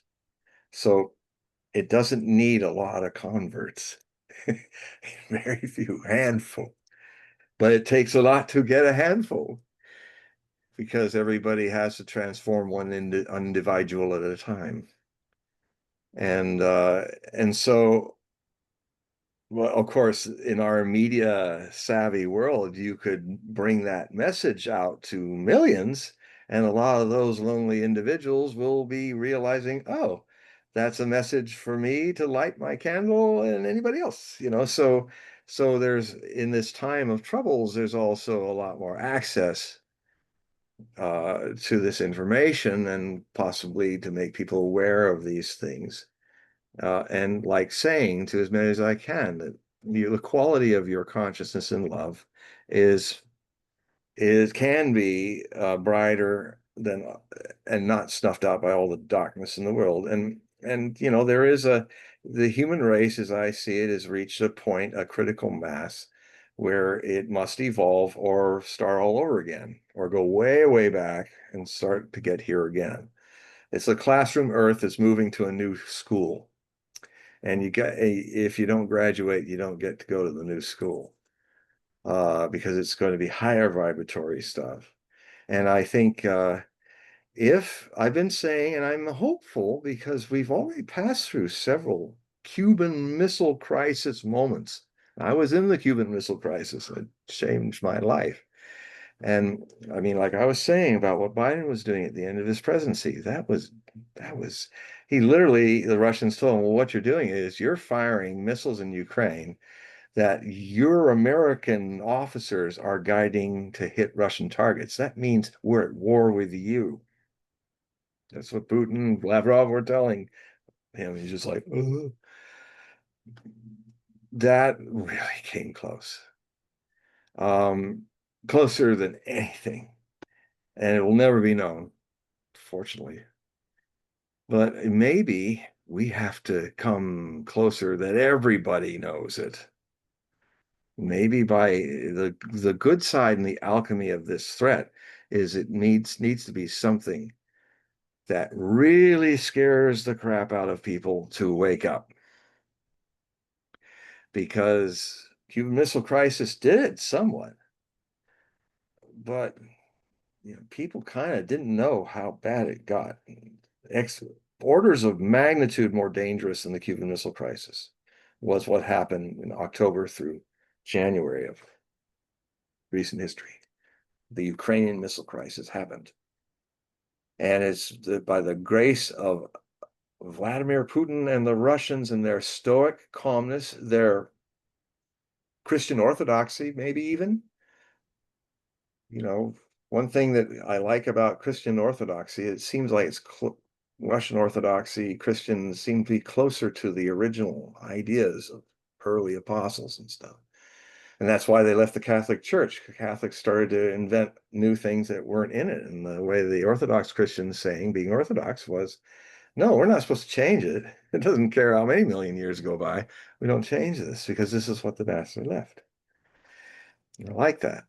In a way, there's that similar in Judaism. The other thing is that what I've learned from Russian Orthodox Christians and other Orthodox Christians is, in the West, we're always kind of telling the Lord what to do. This should happen. We're trying to argue and convince the Lord to make this future. Who are we to ask anybody?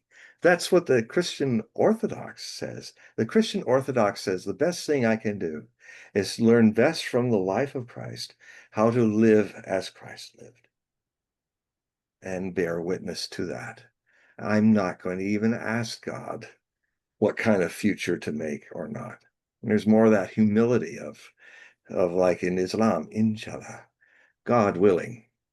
I leave the future to God and try to live my life in a Christian way as I understand it. This is the fundamental Eastern Orthodox way.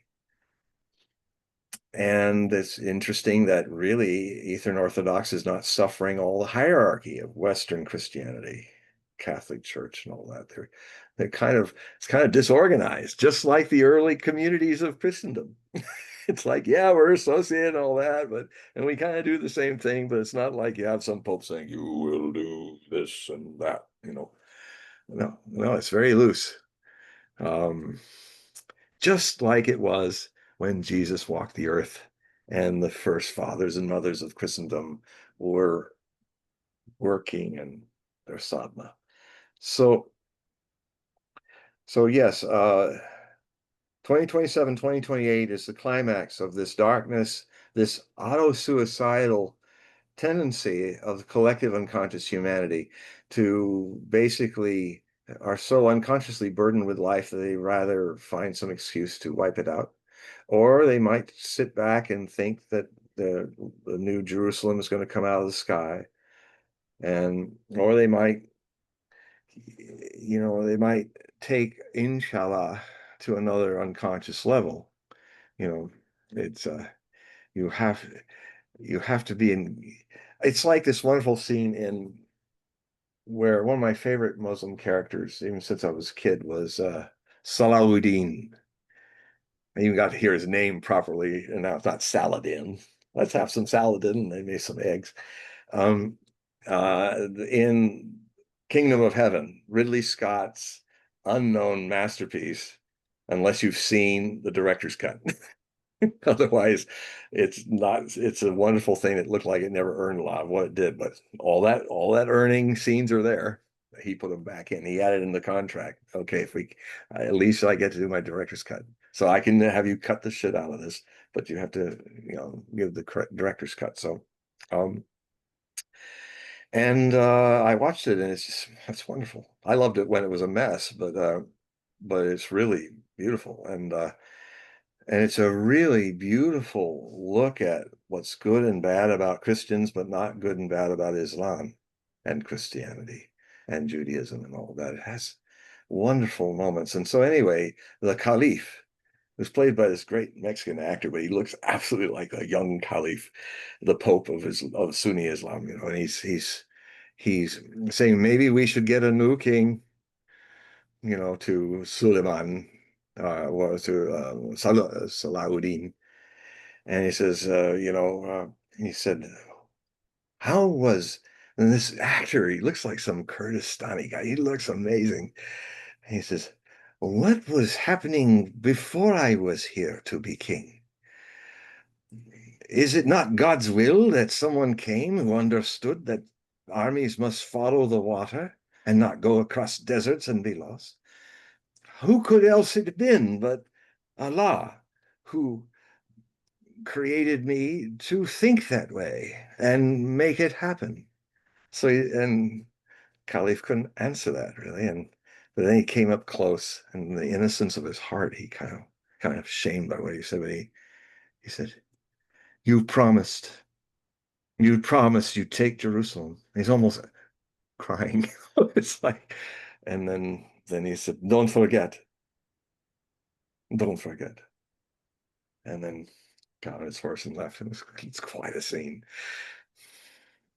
Or a wonderful moment where there's a guy who played the doctor in Starship Deep Space Nine.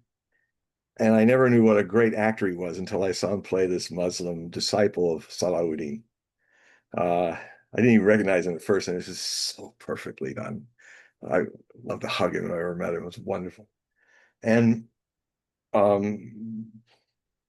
there's some lovely little things like this glorious black stallion at the end of the movie, and Legolas, the guy who played Legolas, and is the main guy in this. And so the man says, I don't like this horse. I think I will give him to you. It's just, I love it. Subtle. Or there's this great shot where when finally Balin who's played by the guy who plays Legolas, I can't think of his name at the moment, the elf, he's finally made no terms, and Salahuddin did what he actually did. He said, you can't have the city, but all the people in the city can leave and be protected, and they can go to Christian lands. And so all the people were saved, Christians, Jews, everybody.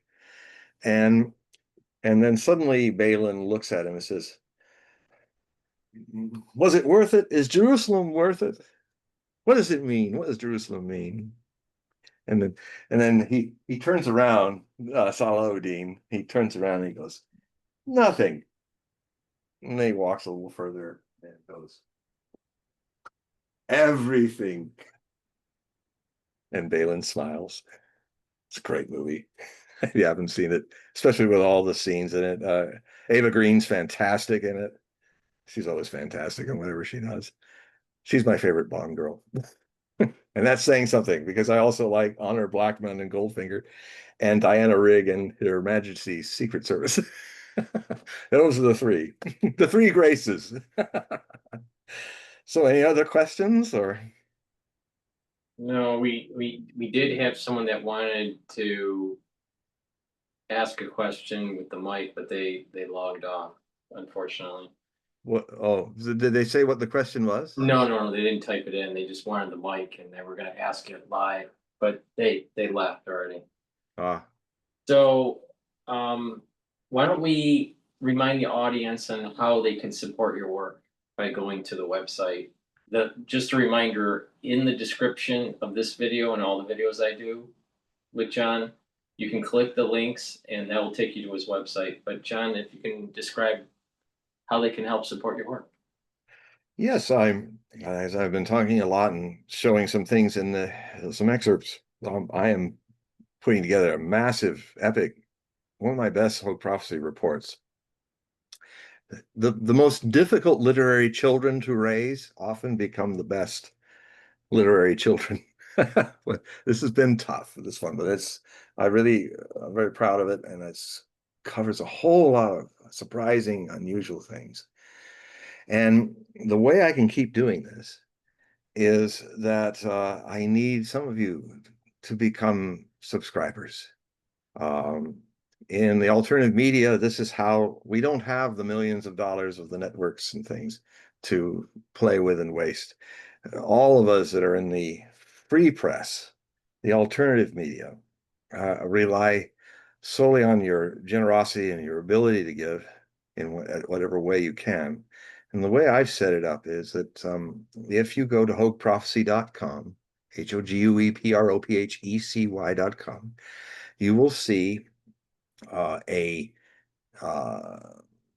the free samples, usually 1 or 2 complete articles of the 10, and then some free samples of segments of the others that are for subscribers only. And there are links there for 2 things. The first thing is when it makes the break from the free, you will find 3 options you can take to either a one-time, just for $5 or more, just read the complete Hogue Prophecy report that's just been released. Or you can do a 12-month for $60. It's $5, just $5 a month, or a little more if you can. And then there's also another way where you can go on to PayPal with automatic payments. So you make the payment and then it's automatically taken every month. And you can always go in and stop it when you don't want to read it anymore. So this is one way that you can help me keep to doing this, because this is a full-time job. Especially now with all the things that are happening. No time for me to go up a ladder and paint a house anymore. This is it. The other way is at the beginning of Hogue Prophecy website that you'll see an offer to have a one-on-one reading on Zoom with me in the same office, same black Renaissance shirt, and it'll be one-on-one. And I use the Osho Zen Tarot deck. I do astrology. This is where you'll get me a free chart of your astrology. But I don't know if any of you have seen this beautiful Osho deck. This is Osho's signature, by the way. That's on each card's back. It means in classical Sanskrit, Sri Rajneesh Keparam, which means the Lord of the full moon gives you blessing. And so the woman who made these, was a friend of mine. She's a great artist, and she's married now. She's American, but she lives in Victoria in Australia, and she's married this amazing sculptor, and they sometimes blend their art forms together. It's quite remarkable. But these cards are wonderful. They're very beautiful. It's insight, friendliness. These 2 trees are in the autumn of their life. So they've lived the full green, they've lived through the storms, and now they're at the end of cycle of life, and it looks like they're together. But if you look deeper with more sensitive, opened eyes, they are not together at all. They're completely individual. They're just interacting so closely that you might mistake them to being one tree. And even their experiences, hers yellow leaves and his red, are mixed together. But one thing Osho used to say is in all stages of love, romantic love, between man and woman, often it starts romantic. It has a beautiful sexual phase. Then it becomes sexual, more psychological. And then it goes into other stages. And there are times when you are growing faster than your beloved, and then she is growing faster than you. But if people have a spiritual context to all their stages of love, they will know that part of loving the other is to help be available when these stages change, because they will change.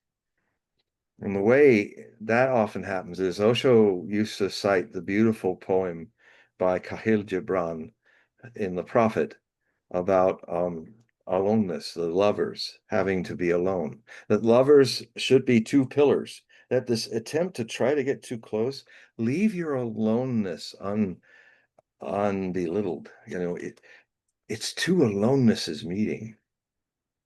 And the more that they are separate, the more the more that they're not trying to become melded into one, but just they've then become pillars that upon their pillars, their love is built. The roof of their love is built to shade them from hot sun and rain and these metaphorical ideas. But the one thing Osho said about love is that the highest form of love between two human beings is a state of friendliness. They've gone through all the ups and downs of being together, and then they come to a space where they are in the state of friendliness. And he says it's the highest form of love. And that's so that's just one of these cards, what it's trying to say. And of course, aloneness is also in this. This is the hermit in the major arcana right here. And what's beautiful about it is that, you know, you first look at him and it's dark and it looks so alone. And he's this old guy with his staff and there's nobody around, there's darkness.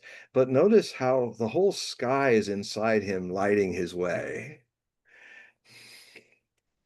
You know, some people just stop at the appearance. That's what I love about my beard. I find um, I find that I immediately know if people are not even skin deep if the beard stops them.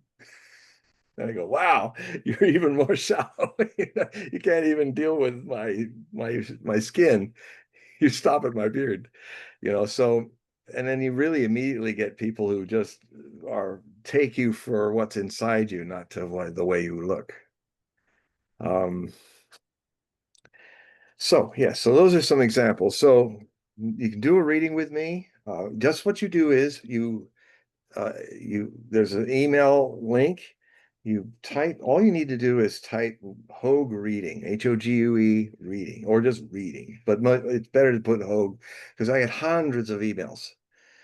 I'm wide open on emails, so I don't miss anything. It means I get a lot of junk, but I don't miss important things. So in the forest of all those emails, I see that and so put that in, and I will immediately, as soon as I see it, I will send you the instructions and details and possible dates and what the reading costs and all of that. So it's a good time to start asking for readings because once this labor of 7-8 weeks is over, I will have a lot more time to do readings in the next few weeks. So this is a really good time if you want to have a read with me to get in touch with me now, and we can start filling up August. And that's basically it. Well, just to remind the audience, the link is in the description of this video. Please click the link so you can sign up. So, John, we're reaching that hour where we need to end.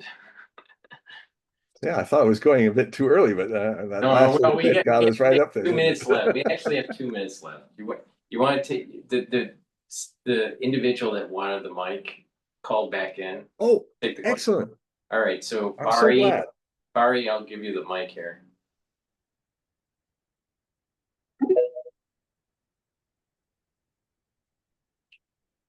Go ahead, Bari. Hi, Bari. And he hasn't unmiked yet. Bari, unmic so you can ask your question. Okay. I'm here. Hi, Bari. Okay. Hi. So can I ask another question? Yeah. Yes. Yes. Great. So do you think there's going to be a ceasefire? Because in this week there was there was a news coming out that Ushakov, he said that the Americans made a proposal. And then by that, what does that mean? Because I was gambling this week that there was going to be a meeting between Trump and Putin. And now in this, it's another week, and there are a few markets in the gambling world that it's like about territory. So is there going to be a deal about territory or not? And then Zelensky is going to come, and there's also talk about the elections there. So that's the question. Yeah, it's been quite a flurry of all kinds of stuff being sent out there. And I would even say Ramitsev, or what his name was, it felt like he was kind of playing a little. And for some effect, I don't know what exactly, not lying, but just, I mean, he was basically saying there was some opening for land trades, and and then everybody just went to town on that. Oh, and then I was starting to hear people say, "Oh, that means Kherson, the part that's on the other side of the river, is not going to be that could be traded. Oh, it means Zaporozhye, the part that's on the Ukrainian side of the Dnieper River, that's not going to be traded." And everybody got all off on that. But I would just have to remind everybody that the Russians have taken a lot of territory of Sumy, Chernigov, and Kharkov. Those oblasts, those provinces are, if there's going to be a swap, I just will tell you this. I would be really surprised me, Barry, if this happened, that that because you got to understand that Putin is a lawyer. That's his real profession. Even in the KGB, he's a lawyer. And he's very lawyer-like when he was running things by the books, by the law. He's very stickler about that. Now, what happened in September of 2022 is that a referendum was held in all the three oblasts. I mean, Crimea had already had the referendum in March of 2014 and bugged out of this neo-Nazi regime that had taken over Ukraine that wanted to kill Russians. Go figure. They didn't feel welcome to be in Russia anymore. And on top of that, Crimea has been a Russian province for 3 centuries. It was only Khrushchev who was thinking it would be easier for the mail to pass and stuff to take Crimea and put it as a part of Ukraine. He never dreamed that Ukraine would break away from the Soviet Union would die. And so it was a big mistake, but he never imagined it was going to happen. So um, there there will never be an inch of land that all those people of all those four oblasts that had a referendum and voted a vast majority to leave Ukraine and be part of the Russian Federation. There's no way the Russian people will let Vladimir Vladimirovich get away with that. If you wanted to cause a situation where he would be overthrown by his people, that's one way. Because they'll like I'll tell you, a lot of Russians are going to have a hard time that he's not going to Odessa. But I think the Russians can go, okay, if we get no NATO forever and Ukraine being neutral and it being denazified, and that's made rock solid, then okay, we got Kherson, we got Zaporozhye, we got the Donbass, the treasure of the Donbass, where Donetsk and Lugansk is. And that has built a land bridge to Crimea, and it is very much similar to the land that Catherine the Great had created in Novi Russia. So that's the compromise that will happen, and they don't need to cut up the things they can't because they declared these lands and these people are now Russian. They're not going to go, oh well, let's just throw some of that out. Russians don't do that. They have integrity, and but they have not all the lands that they've taken in Kharkiv and Sumy and Chernihiv, and even a little bit into Dnipro. That's also happening. They're not they're not going. Those are the lands that they're going to barter with. Not those four oblasts. No way. Not a single square inch of that is going to be given up. That's staying with them. So everybody got all excited, and I mean, one of the things I would say, because I know we've had some great talks and emails about betting, and Robert Barnes, he's one of the best better guys out there, very accurate. And it's an interesting relationship between prophecy and gambling, in this regard. But I've said to you, and I share this with all the other people that are interested in gambling on trends and things. It's a lot of fun and it can make you money. Be knowledgeable, have really good sources, um, and test them over time. And for instance, I have no time to read all the think tank papers that a lot of these people in the deep state put out that really are really spilling the beans because they know nobody else reads them, but they really tell you what they're after. But there's Brian Berletic out there in Thailand and I can see he's read them. He shows the documents. If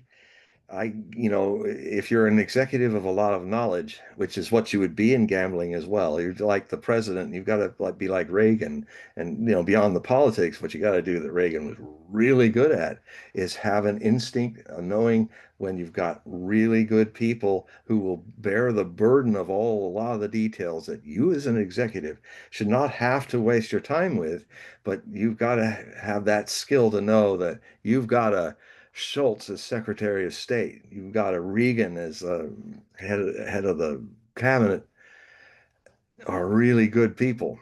And so I've come to understand that over the decades of doing this, I've kind of developed that kind of being the executive. I know that Brian is doing it right. I quote him for that, and he is right. And so I through him, so anybody check out Brian Berletic in his YouTube station.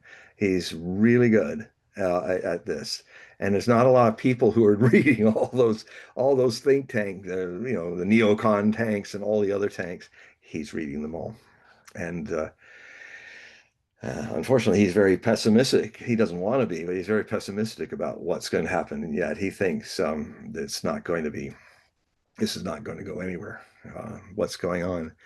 And because there's the deep state, because he's read what the deep state is really doing behind all of this, even using Trump as a pawn and all of that. So uh, that made my morning a bit depressing, but it's what he's telling us something that's probably true.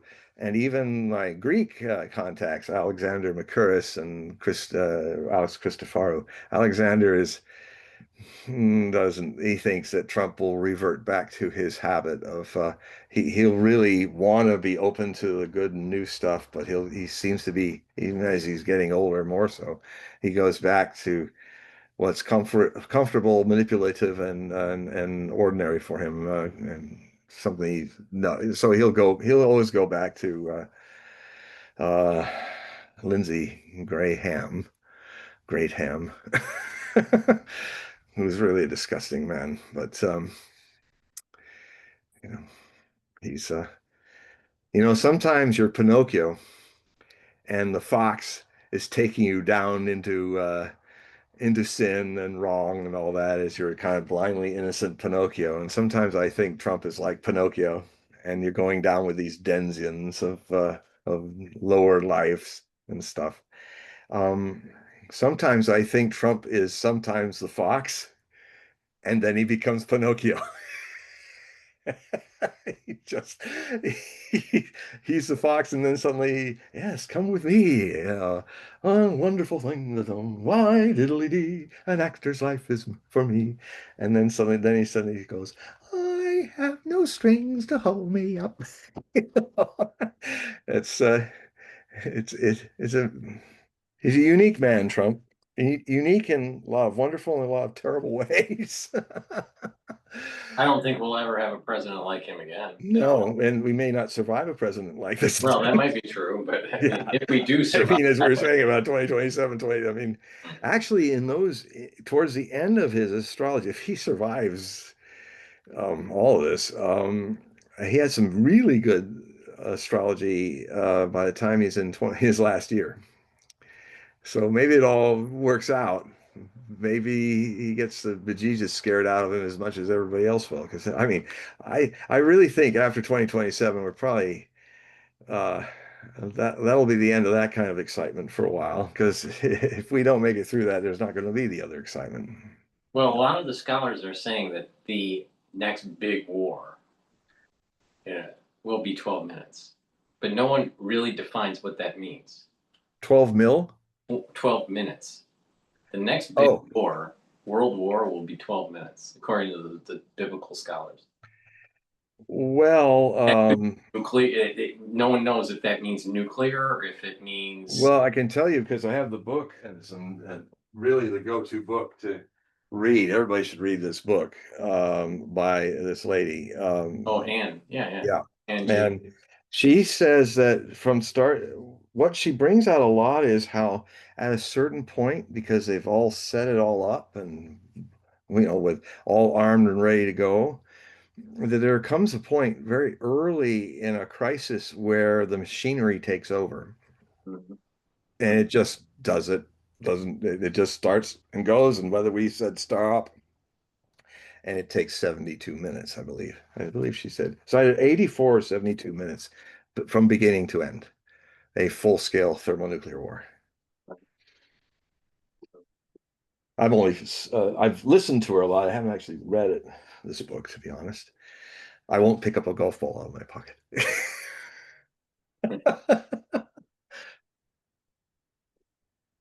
I haven't had time to read it page to page. No, I read the book. Yeah. It's actually pretty good. Yeah, that's what people, and then I've watched her for hours talking, and it was like, wow. Yeah, no. What's shocking is the way she writes it is it's as the clock is ticking. Yeah. Yeah. All This right. whole fat book of pages is 84 or 72 minutes. Yeah, it's kind of crazy actually. But we've been living under this Damocles for decades. Yeah, and it looked like the sword got a little stronger string for a while, and now it's somebody's going as they cut each of those treaties, they're thinning the string, and it's going, you know. Yeah, I guess we got to get under the sword again, full time, and then maybe because the Cuban Missile Crisis did start the road towards nuclear disarmament, even though it potentially got worse in the 80s. I mean, Scott Ritter will tell you that in his book. Pull that one out. I'm plugging all my sources. They need money too, but they also give you something. This is a great book. This is one of Scott Ritter's books. It's Disarmament in the Time of Perestroika, Arms Control and the End of the Soviet Union. He was a Marine major of intelligence. Sometimes he says that's kind of an oxymoron for a Marine, but it's very funny.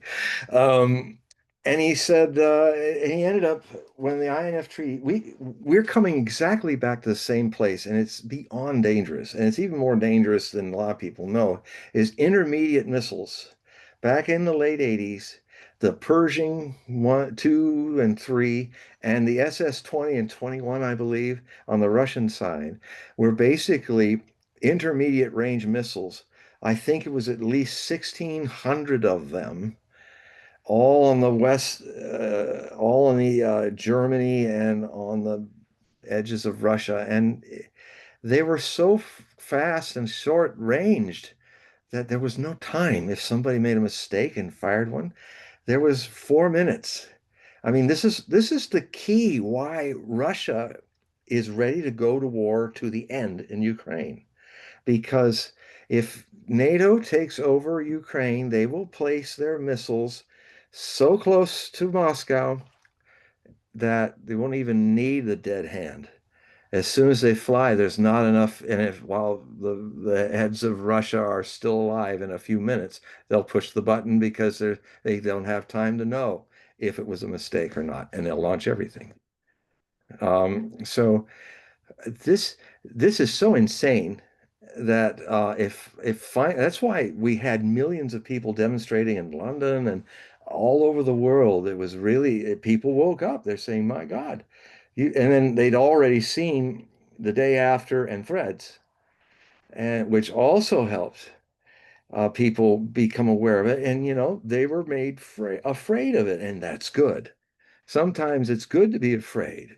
Sometimes it's good to know that that smoke in your house, don't ignore it. Your house is about to burst into flames. So being afraid is good if it's the right fear, if it wakes you up. And people were waking up to the danger. And what happened is they got the INF treaty signed. This is Reagan and Gorbachev signing it. And for all Reagan's faults, he got it right about nuclear war and didn't want that to happen. So, and Gorbachev as well. And so they signed it off. And what then happened from 87 to 91 or 92, Scott Ritter as a major with his team became a weapons. He was a weapons inspector. Whenever he talks about missiles and stuff, it's amazing. It's really like awesome. And so they went to one of the main missile silos while the Russian teams went to the American places where missiles were made, and they had to watch and see how that they were destroyed. And what happened was that this is the warheads too. The two entire classes of intermediate range missiles were utterly erased by the INF Treaty. S-20s of the Soviets and the Pershing 3 missiles.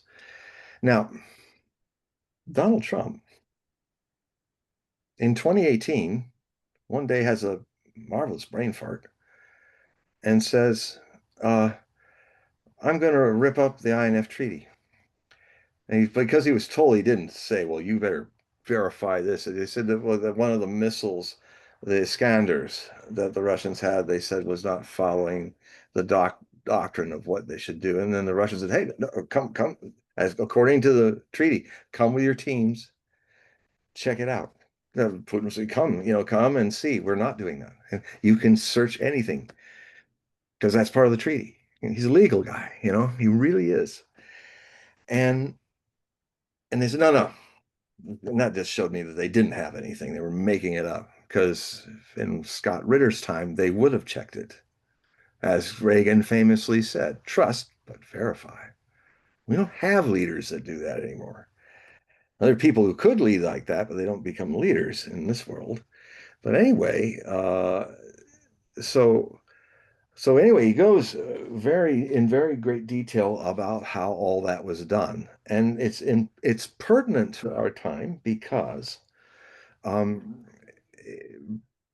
a couple of years ago, well, what happened when the INF Treaty was ripped up? The Russians decided that they would honor and stay with the treaty and not build intermediate range missiles. And what they did is they watched America very closely. And if the Americans showed that they were building intermediate range missiles again, then they'd start building their own. And that happened in 2023. The Americans started doing it. They placed their batteries in Denmark, not too far from Russia, certainly close to Kaliningrad. Everybody's thinking they can take. And then the Russians started to create the Orezhnik, which is a missile that is a whole new creature. It's not nuclear. It's a kinetic weapon. It can travel it descends with its warheads, 36 warheads in 6 pods with heavy metallic fiber, kind of something heavy and metallic that racing at Mach 10 hitting the ground will turn everything into dust.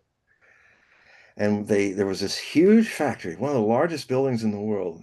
I think it's even sprawling more than the Boeing building across the water from me. This huge place in Dnipro had a subterranean missile factory.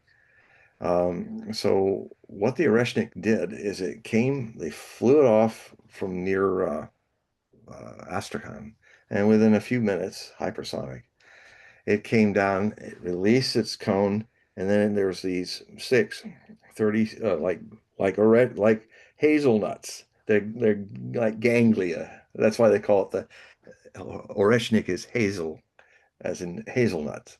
And the hazel flowers look just like these things come out of it. And what would then happen is, and they direct themselves automatically to targets. And I have it in my Hogue prophecy reports. I mean, the CCTV cameras were showing these brighter than bright. Talk about biblical in 12 minutes. These things were coming out down like in twos, like woof, woof, woof, woof, and it's like bright as the sun in the blackness of the night, coming out of a low overcast. You can see the glow coming, and it's like woof, woof, woof. And then I have the recording of what it sounded like. The nastiest sound I've ever heard. It was bright as lightning and roared like a lion thunder. It was terrifying. And it was roaring all over the city. Now, what happened is you didn't see much happen. You just all these little neat little flamed holes came into the whole structure, and the building still stood. And a lot of at first people were saying, it was just bogus. It was a big show. They were dummy warheads. And of course, then the pressure was, well, let's show it. I mean, if this was a phony false flag, God, the Ukrainian propaganda people should be all over it like honey, with flies and honey, or bees. Sorry, bees. Uh, and what other people were saying is that, yeah, there were neat little holes in the roofs, but they went in. The underground factory was turned to dust. There's nothing left. And I'm thinking that must be so, because it could be, if something that terrible could be refuted, it would have been refuted. It does not help Ukraine not to say, the Russians are full of it. Say it, prove it. But to this day, nobody gets to go into that place. It's locked away. So something terrible must have happened that was coming in at Mach 10. And now they've been building Oreshniks in the factory lines now for at least 6 months, or maybe even a year now. So I would imagine there are a few hundred of them, if they make 36 a month. And now they're deploying them. But the Americans started in first. But they won't be nuclear intermediate range missiles. But what could happen, because the Oreshnik is not atomic, it's not covered by any of these treaties. And one thing that could happen, giving a scenario, is that if Merz, the new dummy chancellor, even dumber than the last guy, Scholz, of Germany, he has Taurus cruise missiles that he wants to give to the Russians, the Ukrainians. And like the stuff the Americans were doing during the last missile crisis, they are piloted by NATO officers, American officers, in that case, German officers. And the Ukrainian can push the button and launch it, point it, but it's guided by satellites and other things by German officers. And remember, there's another element to this. This will be the first time weapons of Germany are flying over Russian airspace. Last time they did that in 1941 to 1945, they killed 27.5 million Soviet citizens. Russians don't forget that. That was almost like a loss of life that you'd have in a small nuclear war. It's more people that died in World War I by 7.5 million. It's more people than died in the First World War, just in one front. Anyway, he if the Orezhnik is used, the Russians have kind of already commented on this, that Rheinmetall is where all the Taurus missiles are made.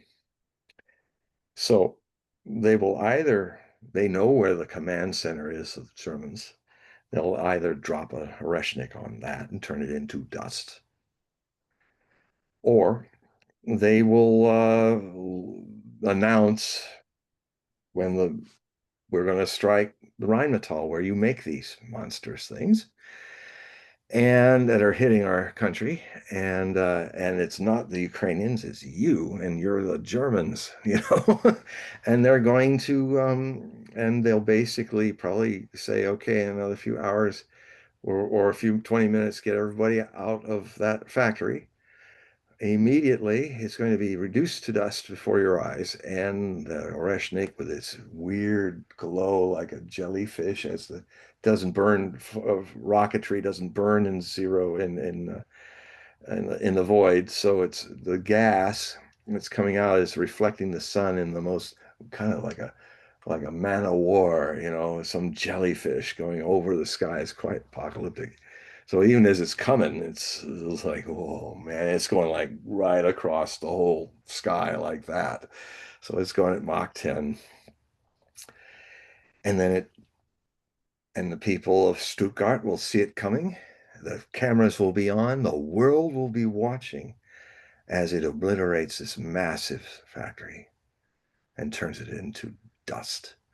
Now that's the kind of scares we need if we're going to survive 2026 through 2028. And it's a good scare. Wake up and smell the nuclear war, and you can't drink it. It doesn't taste very good, like coffee, you know. So I want all of you to be as scared as you can be, because you'll be alive and you'll be waking up and you will be saying, what the hell are these people in our name doing? Just like people are waking up about what's going on in Gaza. A lot of people are waking up. A lot of the people are people with Jewish heritage like me. Well, I have a lot of other people in there too. Um, that's why I look a little rabbinical. Yeah. Okay, so we're to the point where we probably should say goodbye to This the is audience. usually the 9:30ish for me, 12:30ish for you. Yeah, Forgive me. I'm a little tired. But the audience, please make sure you click the link that's in the description. Go to John's website, sign up for the periodical. Also, if you would like, schedule a reading. And John, thank you for doing the show today, and we'll do this again. Just to remind the audience, we usually do this every other week. So Yes, a lot of people were asking, and so I said we will be back in August. right. Well, we're back. We're back. Okay, so John, say goodbye to the audience, and we'll talk behind the scenes here. Goodbye, everybody. I love you. All right, audience, thank you for listening on X Spaces and watching live on YouTube. Have a good night.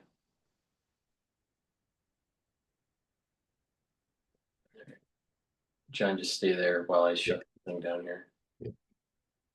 Put back this book.